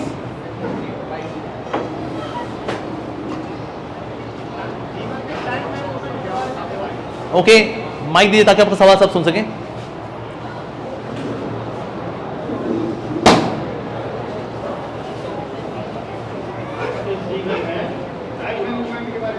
हाँ जी, माइक पास लेके बोलिए। हाँ माइक पास लगे, पास लगे। हाँ जी, देखिए लाइफ में टाइम मैनेजमेंट कैसे करिए सवाल है, ठीक है जी। टाइम मैनेजमेंट जैसी कोई चीज नहीं होती, इट इज प्रायोरिटी मैनेजमेंट। क्या चीज है जी? Priority management. जो चीज प्रायोरिटी में होगी उसके लिए टाइम निकलेगा ही निकलेगा। आज मैं सुबह उदाहरण दे रहा था, जैसे वैलेंटाइन डे के दिन गर्लफ्रेंड के लिए टाइम निकलता है नहीं निकलता? निकलता है। चाहे आप कितने व्यस्त हो लेकिन व्यक्ति शाम को समय निकालता है। अपना वेडिंग एनिवर्सरी में अगर उसको पत्नी को वाकई में मानता है तो शाम को घर टाइम से पहुंचेगा, क्योंकि वो इस रिश्ते को मानता है, ये प्रायोरिटी में है। जो चीज प्रायोरिटी में होती है उसके लिए टाइम निकलता है। देखिए ऐसा कभी नहीं होने वाला कि ना हम सारे काम कर लेंगे, हमने ऐसा टाइम मैनेजमेंट किया हम सारे काम कर लेंगे, नहीं, हम सारे काम नहीं कर सकते। हम महत्वपूर्ण काम करेंगे, सबसे पहले महत्वपूर्ण भी है और जो आपातकालीन है सबसे पहले वो करना चाहिए, उसके बाद फिर महत्वपूर्ण होने करने चाहिए, उसके बाद फिर आपातकालीन लेकिन महत्वपूर्ण नहीं है वो करने चाहिए, उसके बाद वो करने चाहिए जो ना महत्वपूर्ण है ना आपातकालीन है। ये सीक्वेंस है, ठीक है जी। लेकिन आज सबसे बड़ा टाइम वेस्टर क्या है हमारे लिए? Mobile phone. मोबाइल फोन जब से आए ना इंस्टाग्राम रील्स, यूट्यूब शॉर्ट्स, एक सर्वे बताता है कि आज लोगों का मोबाइल पे टाइम स्पेंड करना 2.5 गुना बढ़ गया, 2.5 गुना बढ़ गया जब से इंस्टाग्राम रील्स आए और ये यूट्यूब शॉर्ट्स आए। लेकिन सोचा अरे यार छोटा सा तो वीडियो है, 10 सेकंड का है, क्या फर्क पड़ता है, देख लेते हैं, फिर अगला भी देख लेते हैं, फिर अगला भी देख लेते हैं, अगला अगला अगला अगला करते करते हम पगला हो जाते हैं और फिर कहते हैं टाइम मैनेज नहीं हो रहा जी, टाइम मैनेज नहीं हो रहा। भाई साहब किसने बोला ये ऐसे ही करते रहने को? ये उंगली ऐसे नहीं चलनी चाहिए, उंगली ऐसे चलनी चाहिए। हम किताबें पढ़ें, ग्रंथ पढ़ें, भगवत गीता पढ़े, लेकिन उंगली अब ऐसे चलनी बंद हो गई, अब उंगली ऐसे चलनी शुरू हो गई। फेस के आगे बुक नहीं रही अब, क्योंकि फेसबुक आ गया ना, इसलिए अब फेस के आगे बुक नजर ही नहीं आती। मैं ट्रेन में सब जब करता हूं ना, एक व्यक्ति किताब नहीं पढ़ रहा होता, मतलब आप डब्बे के डब्बे छान मारो, एक व्यक्ति मिल जाए अगर किताब खोल के ज्ञान ले रहा हो, ना ना ना, सब घुसे पड़े उसी के अंदर। इसलिए टाइम मैनेज नहीं हो पाता। हल्का सा नोटिफिकेशन आया फोन उठाया, नोटिफिकेशन आया फोन उठाया। एक बार एक मैसेज आया था मेरे को, उसमें लिखा था नोटिफिकेशन देख करके फोन उठाना बिल्कुल वैसा ही है मानो बच्चे की लंगोट चेक करना। बच्चे की लंगोट कब चेक करती है मां? जब बच्चे को आवाज आती है टुडू, तो लंगोट खोले, कुछ किया कि नहीं किया, ओहो पॉटी कर दी इसने। तो इस तरह से हमारा नोटिफिकेशन बजता रहता है, टिडिंग, कुछ आया कि नहीं आया, कुछ आया कि नहीं आया। ये बिल्कुल वही है, जैसे माँ बच्चे की पॉटी चेक करती रहती है, वैसे हम मोबाइल चेक करते रहते हैं और इसमें हमारा टाइम बीतता रहता बीतता रहता बीतता रहता बीतता रहता बीतता रहता बीतता रहता। एक सर्वे के अनुसार दुनिया में 78% लोग अपना फोन कभी स्विच ऑफ नहीं करते। 78% लोग। दुनिया में 82% लोग सुबह उठते ही पहला काम करते हैं फोन चेक करते हैं। 82% लोग, माय गॉड, ये बहुत बड़ी परसेंटेज है। मतलब पूरी दुनिया पागल हो गई मोबाइल के चक्कर में, पूरी दुनिया। तो इसलिए फिर हम कहते हैं टाइम मैनेज नहीं हो रहा जी। टाइम कैसे मैनेज होगा जी? टाइम तो डैमेज होगा। ये करते करते करते करते इंस्टाग्राम रील्स में देखते देखते देखते देखते इसलिए मैनेज नहीं कर पाते। पर जो चीज प्रायोरिटी में है उसके लिए टाइम तो निकलेगा ही निकलेगा। देखो मोबाइल तो मैंने उदाहरण दिया, आपकी लाइफ में कुछ और हो सकता है। कुछ की लाइफ में यारी दोस्ती होती है, कुछ की लाइफ में कुछ और काम होते हैं, लेकिन हम सब काम नहीं कर पाएंगे। जो चीज प्रायोरिटी में होगी, जो चीज आप करना चाहते हो नहीं कर पा रहे ना, अब बेसिकली उसको प्रायोरिटी नहीं दे रहे, आप उसको प्रायोरिटी दीजिए, वो होगा, फॉर श्योर होगा। जैसे आप देखिए पहले में ऐसा हुआ करता था, ये यूपी बेल्ट में ना लोग रामचरितमानस पढ़ा करते थे। बाबूजी सुबह उठेंगे, नहाएंगे, रामचरितमानस पढ़ेंगे, भागवत पढ़ेंगे, उसके बाद काम पे निकलेंगे।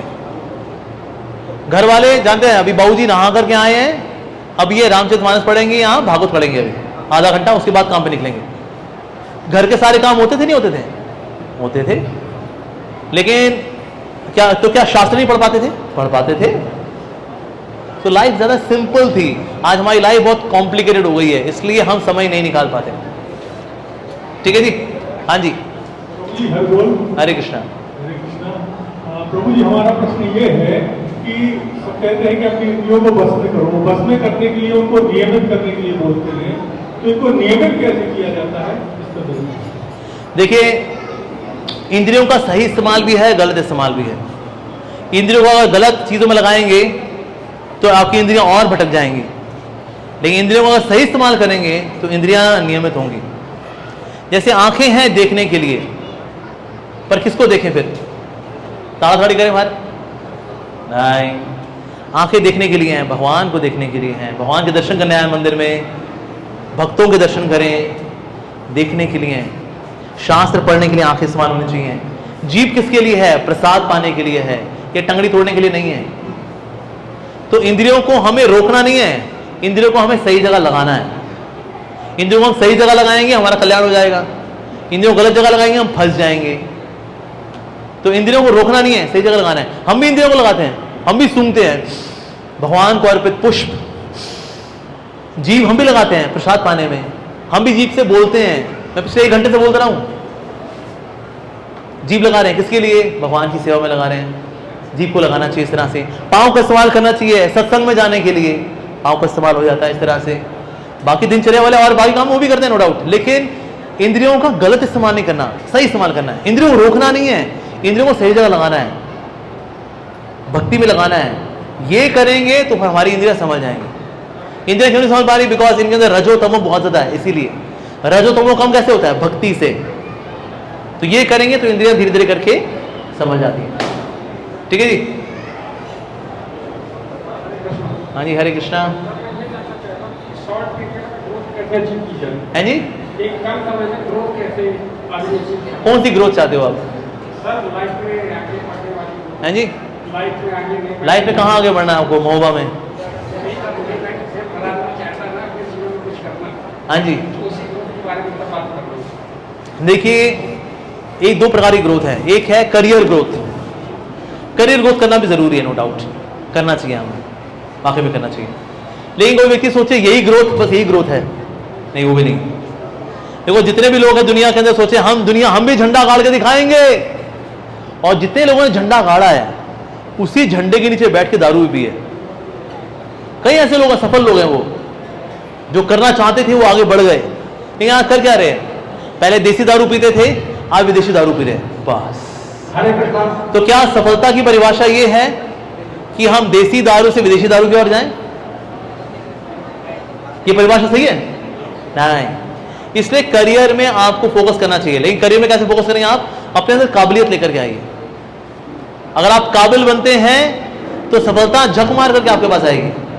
आपको कोई चिंता नहीं करनी पड़ी सफलता की, आपको सिर्फ अपने अंदर योग्यता लेकर आ रही है। अपने आप को तैयारी कराइए, कोर्स करिए इत्यादि, वो सब करना चाहिए। लेकिन साथ साथ में भक्ति के कार्य भी करने चाहिए, वो भी ग्रोथ है। अगर हम आध्यात्मिक ग्रोथ पे ध्यान नहीं देंगे तो हम सफल होने के बावजूद भी आत्महत्या कर सकते हैं। आज कई सफल लोग आत्महत्या कर रहे हैं, कई IAS ऑफिसर आत्महत्या कर चुके हैं, कई फिल्म स्टार्स हैं, चाहे वो दिव्या भारती हो, नफीसा जोसेफ हो, कितने हुए ऐसे बॉलीवुड के जो लोग आत्महत्या कर रहे हैं। ग्लैमर इंडस्ट्री के लोग हैं ये लोग। तो कोई सोचे सफल बन के हम खुश हो जाएंगे, बिना भक्ति के सफल होकर के भी हम दुखी रहेंगे। तो इसीलिए हमें भक्ति भी करनी चाहिए साथ साथ में। ठीक है जी, आप जो है ये सबको जानती है जितना, तो क्या भगवान श्री कृष्ण के अलावा और किसी को नहीं माना जाए क्या? अच्छा, भगवान श्री कृष्ण के अलावा किसी को मानना चाहिए, नहीं मानना चाहिए? और एक चीज और, आजकल के जो बच्चे हैं सबसे मेन चीज आलस, तो इसको दूर करने का जो है क्या उपाय है? सबसे अच्छा उपाय और सबसे मेन चीज आलस, भगवान श्री कृष्ण भक्ति के अलावा और भी। हाँ जी, क्या भगवान श्री कृष्ण के अलावा किसी को ना माने? हम वही है क्या? बस है इस्कॉन में तो वही करते हैं, कृष्णा कृष्णा कृष्णा कृष्णा कृष्णा कृष्णा। बाकी लोगों का क्या? जैसे अगर पत्नी से बोला जाए क्या आप सब पुरुषों को मानती कि नहीं मानती, तो पत्नी क्या जवाब देगी? स्त्री बोलेगी जी मैं सम्मान तो सबका करती हूं, लेकिन सेवा अपने पति की करती हूं।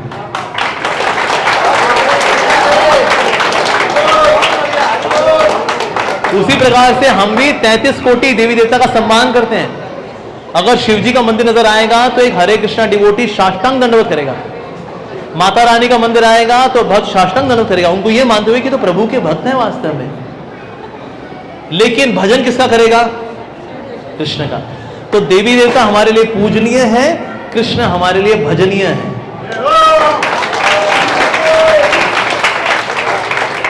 तो फिर सवाल यह आता है लेकिन कृष्ण ही क्यों? कृष्ण ही क्यों? जैसे अगर किसी बच्चे से बोले कि बेटा आपके माता पिता, आपके पिताजी है? हाँ पिताजी हैं। तो पिताजी के बारे में कैसे पता लगा? आपने कोई एक्सपेरिमेंट किया कि ये आपके पिताजी हैं? आपकी शक्ल तो मिलती नहीं है इतनी, क्या पता आपके पिताजी कोई और हो? क्या पता रणबीर कपूर आपका पिताजी हो? फिर कहते नहीं, मेरी मां ने बोला है, मेरी मम्मा बोली ये टकला ही तेरा बाप है। ऐसे होता है। पिताजी के बारे में हमको कौन बताता है? मां। पिता कौन? भगवान। मां कौन? शास्त्र।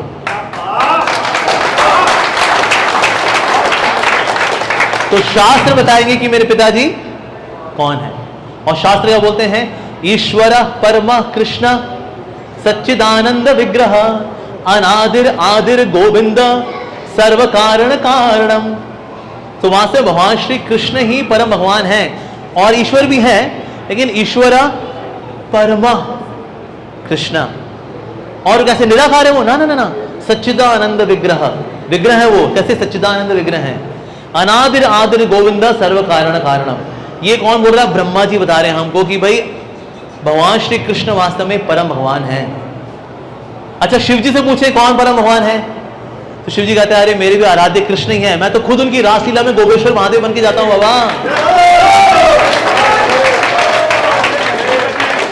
जब कभी कृष्ण आते हैं तो मैं उनका सेवक बन के आता हूं, जब वो राम जी के रूप में आते हैं तो मैं हनुमान बन के आता हूं, क्योंकि मेरा स्थान तो सेवक का है।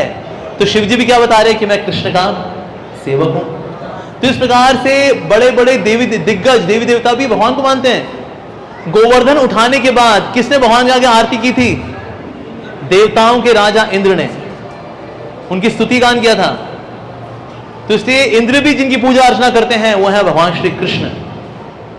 तो इसीलिए कृष्ण जो है, ऐसा नहीं कि इस्कॉन के द्वारा चुने गए भगवान है कि अक्कड़ बक्कड़ बम्बे 80-90 पूरे 100 में लगा धागा, चोर निकल के भागा, हो गए कृष्णा।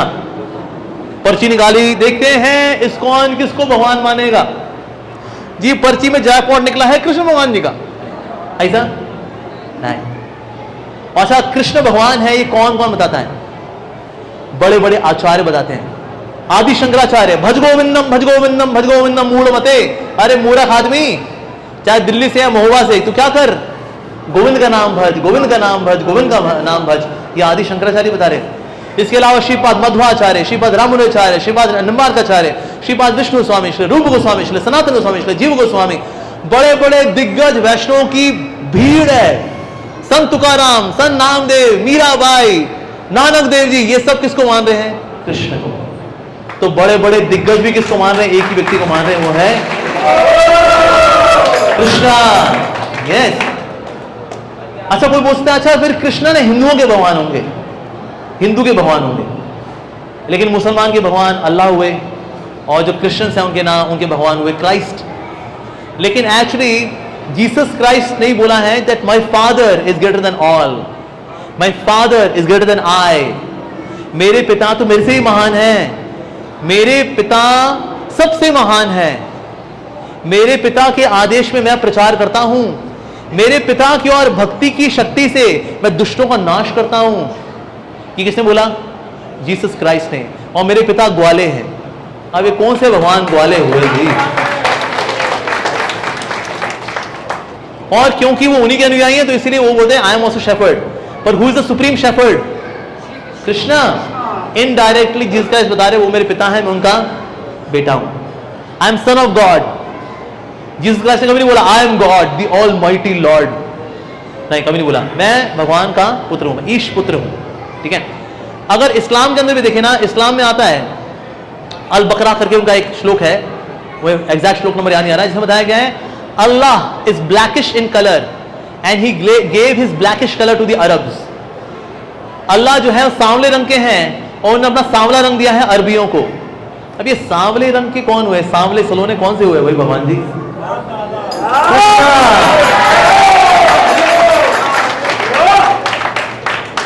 अच्छा, अगर किसी ने गुरु ग्रंथ साहिब पढ़ा हो, मैंने गुरु ग्रंथ साहिब पढ़ा है क्योंकि मैं पंजाबी फैमिली से आ रहा हूं, तो मैंने पूरा गुरु ग्रंथ साहिब पढ़ा है। गुरु नानक देव जी बोलते हैं वो कृष्ण भगवान जो यशोदा के पुत्र हैं, जिन्होंने भगवत गीता बोली है, जो गोपियों के घर से माखन चुराते हैं, ऐसे कृष्ण हमेशा नानक के हृदय में वास करें, ऐसा नानक प्रार्थना करते हैं। जो श्याम सुंदर का नाम लेता है वो यमराज का चेहरा नहीं देखता। कौन बोल रहे हैं? गुरु नानक देव जी बोल रहे हैं। पढ़े, गुरु ग्रंथ साहब में लिखा हुआ है, पढ़ सकते हैं आप। तो अगर आप वैदिक ग्रंथ देखें, गुरु ग्रंथ साहब देखें, डायरेक्टली लिखा है कृष्ण परम भगवान है। कुरान के अंदर और बाइबल के अंदर इनडायरेक्टली लिखा हुआ है कि कृष्ण ही परम भगवान है। आचार्य को पॉइंट ऑफ व्यू देखें, आचार्य बोल रहे हैं कृष्ण परम भगवान है, शास्त्र ये बोल रहे हैं कृष्ण परम भगवान है। एक हम बेचारे भारतीय लोग कंफ्यूज हैं, भगवान कौन है? कृष्ण परम भगवान है। और इसीलिए भारतीय संस्कृति पॉलीथिस्टिक नहीं है, यानी बहु ईश्वरवादी सिद्धांत हमारा नहीं है। हम भी एक ईश्वरवादी हैं, भगवान एक है और भगवान का नाम है कृष्ण। Simple, hence proved. ठीक है जी, हरे कृष्णा। और कोई सवाल किसी का? हाँ जी, यस माता जी बताइए जी।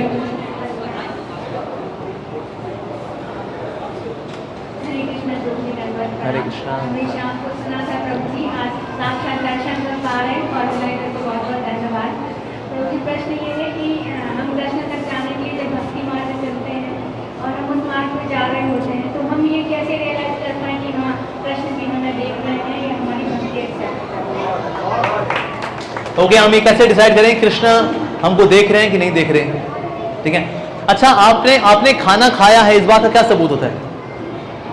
आपकी भूख मिटती है, आपको शक्ति मिलती है और आप आस्वादन करते हो, right? You become healthy, strong और साथ ही आपकी वीकनेस चली जाती है। ऐसे होता है खाना खाने पर। कोई बोले क्या सबूत है कि आपने खाना खाया है? यदि मेरी भूख मिट गई, मेरी कमजोरी चली गई, मेरे को शक्ति आ गई और मैंने उसको आस्वादन किया, राइट? भक्ति आप कर रहे हैं और कृष्ण इस बात को देख रहे हैं, इसका क्या सबूत है? आपकी आध्यात्मिक कमजोरी चली जाएगी, आध्यात्मिक शक्ति आ जाएगी और भक्ति रस का आप आस्वादन करेंगे। और ये बहुत टेंजिबल है, कोई सर्टिफिकेट देने की जरूरत नहीं है, आप खुद देख सकते हैं हाँ वाकई में साक्षात भक्ति हो रही है, कृष्ण मुझे देख रहे हैं। और हमारे एक बहुत महान आचार्य हैं श्रील भक्ति सिद्धांत सरस्वती ठाकुर प्रभुपाद बोला करते थे, do not try to see God, serve him so nicely that he comes to see you. भगवान को देखने की कोशिश मत करो, भगवान की ऐसे सेवा करो कि वो आपको देखने के लिए आए कि कौन है जो सेवा कर रहा है मेरी ऐसे। और जब भगवान आपको देखने आएंगे तो आप भी उनको देख ही लेंगे उनकी कृपा से, राइट? कि हाँ ठाकुर जी मेरे को देखते हैं, यस। ओके, और कोई सवाल किसी का? यस, हाँ जी, हरे कृष्णा। जैसा कि आपने बताया कि कुछ लोग अपनी पत्नी के लिए अपने माँ बाप को वृद्ध आश्रम भेज देते हैं। हाँ जी। तो जैसे कुछ लोग इस काम से जुड़ते हैं, हाँ मैंने जी। यूट्यूब में वीडियो भी देखा है, हाँ जी। तो वो लोग भी तो अपने माँ बाप को एक वृद्ध हाँ, आश्रम, जैसे हमारे ऐसे लोग Yes.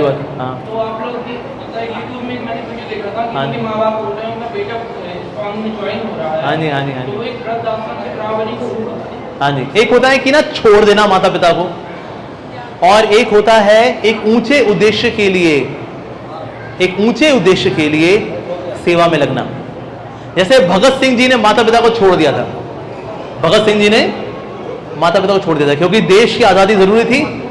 तो कोई बोलता है अरे क्या तू भगत सिंह जैसा हो गया, माता पिता छोड़ दिए? कोई बोलता है सर नहीं, देश की सेवा ऊंची थी तो इसलिए वो माता पिता से दूर हो गए। वो पिंड की सबसे सुंदर लड़की से उनका शादी होनी थी, लेकिन भगत सिंह ने कहा नो, मेरे लिए देश जरूरी है। तो भगत सिंह ने माता पिता छोड़े कि नहीं छोड़े? छोड़े। हमारे बीएसएफ के नौजवान जो भारत की सीमा की रक्षा करते हैं, ये सब माता पिता से दूर है, इनके माता पिता गांव में हैं, लेकिन ये हमारे देश की रक्षा कर रहे हैं। तो एक ऊंचा लक्ष्य है तो माता पिता से दूर आए हुए हैं। लेकिन क्या हम इनकी भर्त्सना करते हैं, इस बात पे निंदा करते हैं? नहीं, एक ऊंचे उद्देश्य के लिए माता पिता से दूर हैं। जितनी लड़कियां शादी करती हैं सब माता पिता को छोड़ती हैं, राइट? लेकिन माता पिता को छोड़ना किस लिए? क्योंकि एक कल्चर है एक कि भाई लड़कियां ससुराल जाती है, माता पिता को छोड़ती हैं। नहीं कोई दोष देता है माता पिता के लिए, लड़कियों को इसके लिए नहीं। कितने बच्चे पढ़ाई लिखाई के लिए माता पिता से दूर जाते हैं, क्योंकि मालूम माता पिता रहते हैं गोरखपुर में या महोबा में। महोबा में कौन सी यूनिवर्सिटी है जी? यहाँ पर कौन से बड़े कॉलेज हैं? नहीं है, जाना पड़ेगा बाहर।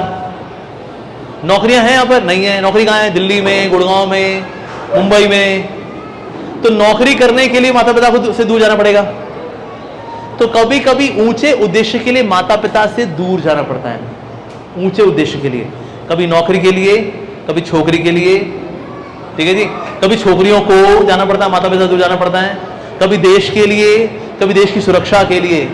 इसी प्रकार से समाज में नैतिकता की बॉर्डर या उसकी सीमा की सुरक्षा करने के लिए कुछ ब्रह्मचारी भी आवश्यक होते हैं। पर इसका मतलब ये नहीं हम माता पिता को छोड़ देते हैं, हम माता पिता से आज ही मिलते हैं। मेरे माता पिता जो है मेरे, तो अब खैर मंदिर के बहुत ही पास आ गए, तो मैं आए दिन कभी उनके पास जाता हूँ। बल्कि मंदिर में जितने ब्रह्मचारी सब उनकी सेवा करते हैं। तो मेरी माँ ने बोला मैंने भगवान को दिया था एक बेटा, मुझे मिले 25 बेटे। जब मेरी माँ का ऑपरेशन हुआ तो खून की आवश्यकता थी और एक व्यक्ति 1 यूनिट खून दे सकता है, मेरी माँ को चाहिए 4 यूनिट। हमारे मंदिर के ब्रह्मचारी आए, उन्होंने कहा प्रभु जी आपकी माँ हमारी माँ है, इसलिए हम आपकी माँ को हम खून देंगे। तो डॉक्टर ने बोला माता जी आप कहाँ से हो, आपके लिए तो पूरा बाहर लाइन लगी हुई है खून देने के लिए। उन्होंने बताया मैंने अपना बेटा भगवान की सेवा में ब्रह्मचारी बनाया है, इसलिए मेरे 25 बेटे हैं, पूरे आश्रम के 25 ब्रह्मचारी वो सब मेरे बेटे जैसे हैं, वो सब के सब आते हैं मेरे लिए खून देने के लिए तैयार है। तो ब्रह्मचारी माता पिता को त्यागते नहीं है, शब्द है ना त्याग, नहीं त्यागते नहीं हैं आप लोग। आज भी माता पिता से मिलते जुलते हैं, उनको आशीर्वाद देते हैं। और कहीं ना कहीं ब्रह्मचारी का मतलब ये भी है कि मेरा परिवार 5 लोगों का नहीं है, कि मैं, मेरी बीवी, मेरे 3 बच्चे ना, आज पूरा संसार मेरा परिवार है। इसका मतलब आप भी मेरे भाई हो। अब मेरे एक भाई नहीं है, मेरे सैकड़ों भाई है। आज मैं यहाँ पर महोबा में अपने भाइयों से मिलने के लिए आया हूं। तो इसीलिए ब्रह्मचारी मतलब बहुत बड़ा परिवार, 5 लोगों का परिवार नहीं, बहुत बड़ा परिवार। तो इसलिए हम माता पिता को त्यागते नहीं है, लेकिन ऊंची सेवा के लिए, ऊंचे उद्देश्य के लिए माता पिता थोड़े दूर जाते हैं, लेकिन मिलते जुलते रहते हैं। जैसे लड़कियां शादी के बाद मायके आती रहती हैं, सेवा करती है ससुराल में, लेकिन कभी पीछे मायके भी जाती है, माँ तेरे से मिलने आ गई माँ। उस तरह से ब्रह्मचारी भी सेवा करते हैं भगवान की, समाज की, बीच में माता पिता का आशीर्वाद देने के लिए भी जाते हैं। और माता पिता को खूब खुशी है। आपको इसमें मेरा डिटेल वीडियो चाहिए ना, आप देखिएगा, एक वीडियो है यूट्यूब में, साधु चला घर। इसको 1.6 मिलियन लोग देख चुके हैं मेरे ख्याल से, 1.6 मिलियन लोग देख चुके हैं। आप इसको देखिए, उसमें मेरे माता पिता भी हैं उसके अंदर। यहाँ तो सिर्फ मैं बता रहा हूँ, तो वो सब प्रभु जी आप पता नहीं सच बोल रहे नहीं बोल रहे, हमें क्या पता। तो मेरा वो वीडियो के अंदर मेरी माँ भी है, उस वीडियो के अंदर आप वो वीडियो देख सकते हैं। उसका नाम है साधु चला घर। तो मैंने वीडियो बनाया है, घर गया हूँ, माता पिता से मिला हूँ, वीडियो मैंने बनाया है। कई लोगों ने देखा भी, किसी से वो वीडियो देखा है, और कुछ लोगों ने देखा हुआ 20% लोगों ने। तो वीडियो आप भी देख सकते हैं, आपको पता लगेगा कि ब्रह्मचारी बनना वहां से माता पिता का त्याग नहीं है, पर ऊंचे एक उद्देश्य के तौर पे थोड़ा सा अलग होना है, लेकिन मिलते जुलते रहना है।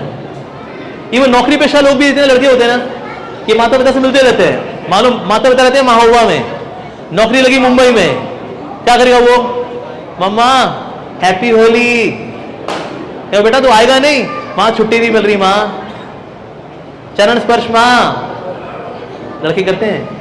क्योंकि नौकरियां महोबा में, गोरखपुर में, यहाँ पे नहीं है, कहाँ है, शहरों में जाना पड़ता है दूर। तो इसीलिए माता पिता से कभी कभी दूर जाना पड़ता है परिस्थितिवश। ये जो मैंने बताया ना, मेरी मोनिका डार्लिंग, और मोनिका जानेमन, लव यू डार्लिंग, अभी भेजता हूं इनको वृद्धाश्रम।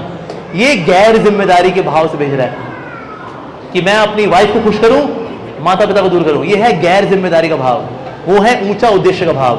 तो इसलिए भाव देखा जाता है, भाव क्रिया में प्रधान होता है। ठीक है जी, और कोई प्रश्न किसी का? यस, पीछे से ले किसी का? हाँ जी, हरे कृष्णा, पूछिए जी। यस, हैं जी? आज मैं सॉफ्टवेयर इंजीनियर रहा हूँ।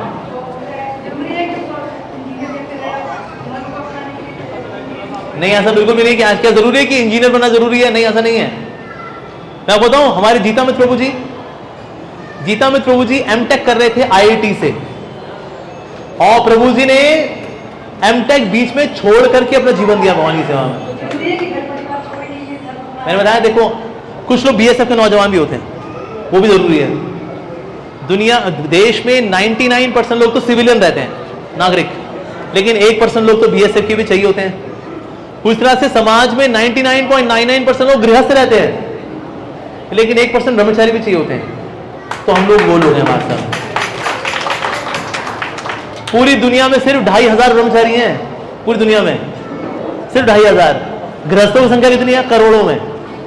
तो 2500 को एक्सेप्ट कर सकते हैं हम लोग। हम कहें क्यों 2500 भी क्यों मर जाए, क्यों यार, हमने क्या बिगाड़ा भाई किसी का भाई।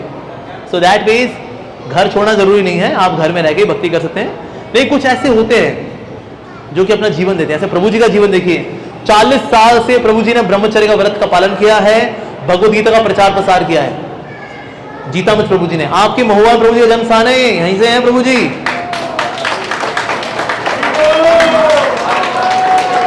भगवद गीता के ऊपर सबसे ज्यादा विशाल किसने टिप्पणी दी है अब तक पूरे इतिहास में, बता रहा हूं पूरे इतिहास में, पूरा कार्टन आता है प्रभु जी की बुक्स का। श्री भगवान ने कहा, जिसके अंदर टोटल कितनी बुक्स हैं प्रभु जी? 22 किताबों के अंदर प्रभु जी ने एक एक चैप्टर के ऊपर एक एक किताब लिखी प्रभु जी ने। ये दिव्य जीवन है वास्तव में प्रभु जी का। तो इसलिए कुछ तो ऐसे वक्त चाहिए ना, मान लो सारे इंजीनियरिंग करते रहेंगे तो श्री भगवान ने कहा कौन देगा हमको। तो इसलिए एक संत ने क्या किया, अपने करियर को छोड़ करके भगवद गीता का प्रचार किया।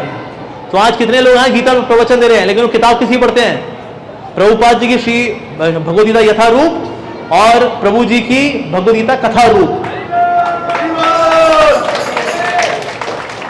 तो संत महात्माओं के ये वास्तव में ये कॉन्ट्रीब्यूशंस हैं, ये उन्होंने दिया है जगत को, तो इसलिए कुछ ब्रह्मचारियों की, सन्यासियों की भी आवश्यकता पड़ती है। ठीक है जी। आलस कैसे दूर होगा? ये तो खान पान सात्विक करिए। जीवन में कोई उद्देश्य है आपका, पहले देखो। अगर उद्देश्य नहीं है तो आलस रहेगा, कुछ करना ही नहीं। मान लो कोई ट्रेन में अगर कोई चढ़े, ठीक है, और दूसरे मुझे भाई साहब ट्रेन में क्यों चढ़े? कहा जी सब चढ़े तो हम भी चढ़े। अच्छा कहाँ उतरोगे? जहां सब उतरेंगे हम भी उतर जाएंगे। सोचो अगर ऐसा जीवन हम भी जिए, आप क्यों जी रहे हो? सब जी रहे हम भी जी रहे हैं। जिंदगी में क्या करोगे? जो सब करेंगे हम भी करेंगे। तो ऐसा जीवन जीने वाला व्यक्ति क्या होगा? आलस ही रहेगा, कुछ करने का है नहीं भाई, और क्या। सो जीवन में एक भक्ति में लक्ष्य लेकर के आइए, उससे भी आलस दूर होता है। अच्छी संगति रखने से भी आलस दूर होता है। ठीक है जी। सही से प्लानिंग करने से भी आलस दूर होता है। लाइफ में डिसिप्लिन लाने से भी आलस दूर होता है। ठीक है जी। ओके, अगला सवाल। हाँ जी, हरे कृष्णा। मैं आपका बहुत बड़ा फैन हूं, अभी तक आपको सोशल मीडिया पे देखता आ रहा हूं और जीके जी में भी कभी। I have a question, what's the purpose of life? काफी टाइम से मेरे दिमाग में चल रहा था, बट एग्जैक्ट इसका आंसर नहीं पता। जैसे the purpose of life is to love God. जीवन, ये मनुष्य जीवन क्यों मिला है हमें? ये भगवान से प्रेम जागृत करने के लिए मिला है हमको। भगवान के प्रति प्रेम जाग जाए। अभी तो खैर अभी श्रद्धा भी नहीं है, हमें तो श्रद्धा भी हमारी आड़ी टेढ़ी है, लेकिन श्रद्धा जैसे पकेगी, श्रद्धा का सबसे परिपक्व रूप है प्रेम। तो इसीलिए जीवन का उद्देश्य क्या है? भगवान से प्रेम विकसित करना। मीनवाइल खाना पीना, करे बनाना, वो सब वो भी करेंगे, नहीं बोले लक्ष्य क्या है? लक्ष्य है भगवान से प्रेम करना। One day to be chronically, madly, intensely, purely to be in love with Krishna, that's the goal of life. ठीक है जी। महाराज जी, हाँ जी। एक क्वेश्चन है, मानसिक स्वास्थ्य और शारीरिक स्वास्थ्य के लिए क्या प्रयास किए जाएंगे? मानसिक और शारीरिक स्वास्थ्य। ओके, शारीरिक स्वास्थ्य। आपके इतना अच्छा स्वास्थ्य कर आज आप। हाँ जी, आप क्वेश्चन ले सकते हैं, आप बताइए कितने क्वेश्चन और ले सकते हैं? हाँ बताइए, आपके ऊपर है। मैं तो आपके ऊपर हूँ। ये कितने लेने वाले? 3 लेने और? ठीक है, ओके, ठीक है। हाँ जी, तो शारीरिक स्वास्थ्य, मानसिक स्वास्थ्य कैसे अच्छा करें? देखिए, जिस तरह से बॉडी डिटॉक्स होता है, मेंटल डिटॉक्स भी होता है। बॉडी डिटॉक्स भी करना चाहिए, यानी कि आपका पेट अच्छे से साफ होना चाहिए। इसके लिए आप प्राकृतिक चीजें ज्यादा खाइए। ठीक है जी। बॉडी में 5 तत्व हैं, पृथ्वी, जल, अग्नि, वायु, आकाश। तो हमें 5 खाने चाहिए। पृथ्वी में क्या आता है? छोले भटूरे, राजमा, चावल, पराठे, ये पृथ्वी तत्व है। हमें पृथ्वी, जल भी पीना चाहिए हमको, कम से कम रोज 3-4 लीटर हमें जल भी पीना चाहिए। जल, पृथ्वी, जल, अग्नि भी खानी चाहिए हमको। अग्नि कैसे खाएंगे भाई? माचिस से तिल डाले मुंह में? नहीं। जब आप फल खाते हैं, सूर्य की रोशनी लेते हैं, तो आप अग्नि लेते हैं। ठीक है जी। पृथ्वी, जल, अग्नि, वायु। जब हम प्राणायाम करते हैं तो वायु लेते हैं, और जब हम व्रत रखते हैं तो हम आकाश तत्व खाते हैं। तो हमें 5 तत्व खाने चाहिए। ठीक है जी, 5 तत्व खाने चाहिए। लेकिन जैसे जैसे उम्र बढ़े, पृथ्वी तत्व कम कर देना चाहिए। अगर पृथ्वी तत्व खाते रहेंगे तो यहां से पृथ्वी निकल आएगी, फिर पेट निकल आता है। पेट क्यों निकल के आ रहा है? हमारा पेट इसलिए निकल के आ रहा है कि पृथ्वी पृथ्वी पृथ्वी डुम डुम डुम डुम डुम डुम डुम, ये पृथ्वी तत्व निकल के आया था हमारा। तो इससे जैसे जैसे उम्र बढ़े आपकी, आप 40s में अगर आ गए हैं तो पृथ्वी तत्व कम कर दीजिए। जैसे मैं क्या करता हूं, मैं सुबह फल खाता हूं, दोपहर में अनाज खाता हूं, शाम को हल्का फुल्का को सूप, पोहा को डाला, हल्का फुल्का ले लिया, बस दैट्स इट। उम्र बढ़ने पे थोड़ा खाना कम करना चाहिए। जवानी पछता है, बाद में नहीं पछता, फिर ये पेट निकल के आता है। कहते ये कौजी कितने महीने हो गए? कहते ये 7 महीने हो गए। हाँ, तो इसीलिए स्वास्थ्य का अच्छा इस तरह ध्यान रख सकते हैं आप लोग। साथ ही व्यायाम करना चाहिए, शरीर को थोड़ा हिलाना चाहिए, पसीना निकालना चाहिए। अगर आपका मल साफ नहीं होता, आप एनिमा भी कर सकते हैं, एनिमा से भी शरीर साफ होता है। ठीक है, तो ये भी आप कर सकते हैं। ठीक है जी, इससे आपका शरीर स्वस्थ रहेगा। प्राकृतिक चीजें खाइए, मरी हुई चीजें मत खाइए। जैसे बिस्किट क्या है? मरा हुआ है। दाल मोट क्या है? मरी हुई है। अगर आप कहीं बिस्किट डालो, बिस्किट उगता है वहां से? उगता है? नहीं उगता, क्योंकि मरी हुई चीज है। लेकिन आप खीरा लो, खीरा कहीं डालो, मिट्टी डाल दो, खीरा उगेगा वहां से, क्योंकि उसके अंदर जान है। कई बार लोग नॉनवेज खाते हैं कि नॉनवेज से शक्ति मिलती है। जितने लोग नॉनवेज खाने वाले, मेरा उनसे प्रश्न है, हाथिया खाता है घास फूस, सांड क्या खाता है? घास फूस, और ये दोनों शक्तिशाली है कि नहीं? सांड और हाथी शक्तिशाली है। यानी जान शक्ति किसमें है? घास फूस में। घास फूस में बहुत शक्ति है। मीट में शक्ति नहीं इतनी होती जितनी घास फूस में होती है। और मैं मतलब घमंड से नहीं बता रहा, मैंने कई नॉनवेज खाने वालों को पंजे में हराया हुआ है। वो नॉनवेज खाने वाले हैं वो, और हम नॉनवेज नहीं खाए, हमने नान खाई है और वेज खाया है।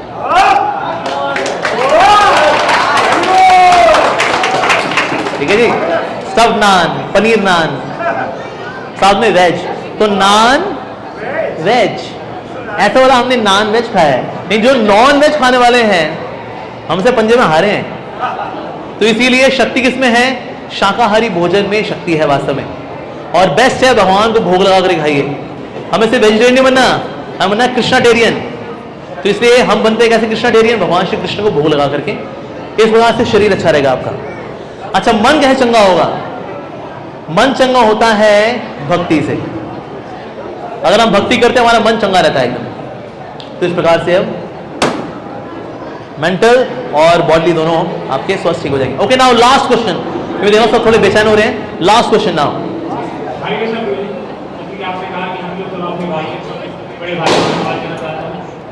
आपने कहा हम लोग तो आपके भाई हैं छोटे, तो मैं अपने आप बड़े भाई को बहुत धन्यवाद देना चाहता हूँ। हरे कृष्ण। और गुरु जी, इसमें मैंने आपकी बहुत सी वीडियोज देखी हैं और ऐसे टॉपिक्स भी देखी हैं कि जिस पे घर में माँ बाप कोई बात करने के आती है, लेकिन प्रॉब्लम वही है। आप समझ रहे हैं कि वो क्या और समझ नहीं पा रहे। प्रॉब्लम ये है कि मैं मेरा गोल है वो गोल है, जो मेरा गोल है वो गोल है। मैं समझ नहीं पा रहा हूँ कि मैं किस लिए हूँ, मुझे करना क्या है। इससे पहले मुझे लगता था कि यूपीएससी करना है, मुझे अंदर से आवाज नहीं आ रही है। देखना चाहता था कोई थोड़ा लंबा कि जब राजनाथ स्वामी अपने भारत आए तो बहुत से गुरु संतों से मिले, लेकिन वो नहीं लगा कि खाली गुरु है। लेकिन प्रभुपाद जी से मिले तो हमें लगा कि ये मेरे गुरु है। वैसी आवाज नहीं आ रही है। उसमें क्या है, यूपीएससी करना, पीएससी करना या एसएससी करना। देखिए, यूपीएससी करना ये जरूरी है। आप तैयारी करिए अच्छे से, एक अच्छे कोचिंग इंस्टीट्यूट में जाइए, ठीक है जी, किसी अच्छे कोचिंग टीचर से मिलिए और तैयारी करिए, करना चाहिए। लेकिन ये जीवन का लक्ष्य नहीं है। पापी पेट के लिए आप यूपीएससी क्रैक करिए भाई, ठीक है, तुम्हें थोड़ी पावर भी चाहिए, ठीक है, तो थोड़ा हम यूपीएससी की तैयारी करते हैं। लेकिन ये पापी पेट का सवाल ही सब कुछ नहीं है। पापी पेट के ऊपर एक और ऑर्गन भी है, वो है हृदय। उसके लिए भी ज्ञान अर्जित करना चाहिए, वो है भक्ति का ज्ञान, भगवद गीता का ज्ञान। तो इसीलिए हमें अल्टीमेट हमारा लक्ष्य क्या है? भगवान श्री कृष्ण से प्रेम जागृत करना, उनके प्रति प्रेम जागृत करना, ये हमारा अल्टीमेट लक्ष्य है। बीच में करियर, ये वो, विवाह इत्यादि ये सब करना चाहिए, पर ये सब अल्टीमेट लक्ष्य नहीं है। और ये करिए क्या होगा, कभी असफलताएं भी आएंगी तो आप डिप्रेशन में नहीं जाओगे। अभी मानोगे हाँ ये सब लगा रहता है, मेरा अल्टीमेट लक्ष्य तो कृष्ण है, इसका कोई डिप्रेशन में नहीं जाओगे। इसलिए भक्त लोग देखो कभी आत्महत्या नहीं करते हैं। भक्त लोग खुश हैं, नाच रहे हैं, गा रहे हैं, प्रसाद पा रहे हैं, बहुत बढ़िया। तो इसीलिए भक्ति करना अल्टीमेट है, बाकी भी जिम्मेदारी हमको अच्छे से करनी चाहिए। ठीक है, यहीं पे विराम दूंगा मैं। आप सबका बहुत बहुत धन्यवाद। महोबा वासियों की जय, श्रील प्रभुपाद की जय, इजराइल जीता मित्र प्रभु जी की जय। हरे कृष्णा। आप सब लोगों की ओर से, सब जितने भी यहाँ उपस्थित भक्त हैं, बच्चे हैं, उनकी ओर से मैं प्रभु जी को धन्यवाद देता हूँ।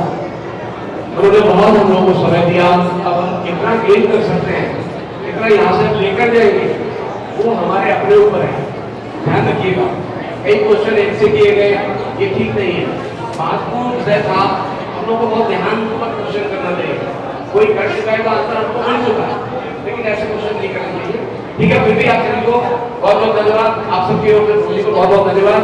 मैं प्रार्थना करूंगा प्रभु जी के प्लीज वे 5 मिनट में अपना संबोधन समाप्त करेंगे, क्योंकि इसके पश्चात उनको तुरंत ही एक भक्तों के द्वारा ड्रामा तैयार किया गया। हाँ, उसके बाद में सभी लोग बैठिए, सबके लिए भोजन प्रसाद है। जो क्वेश्चन किए गए उसके साथ सिलेक्ट करते हैं 2 या 3 लोग, उनको कुछ प्राइज मिलेगा। ओके।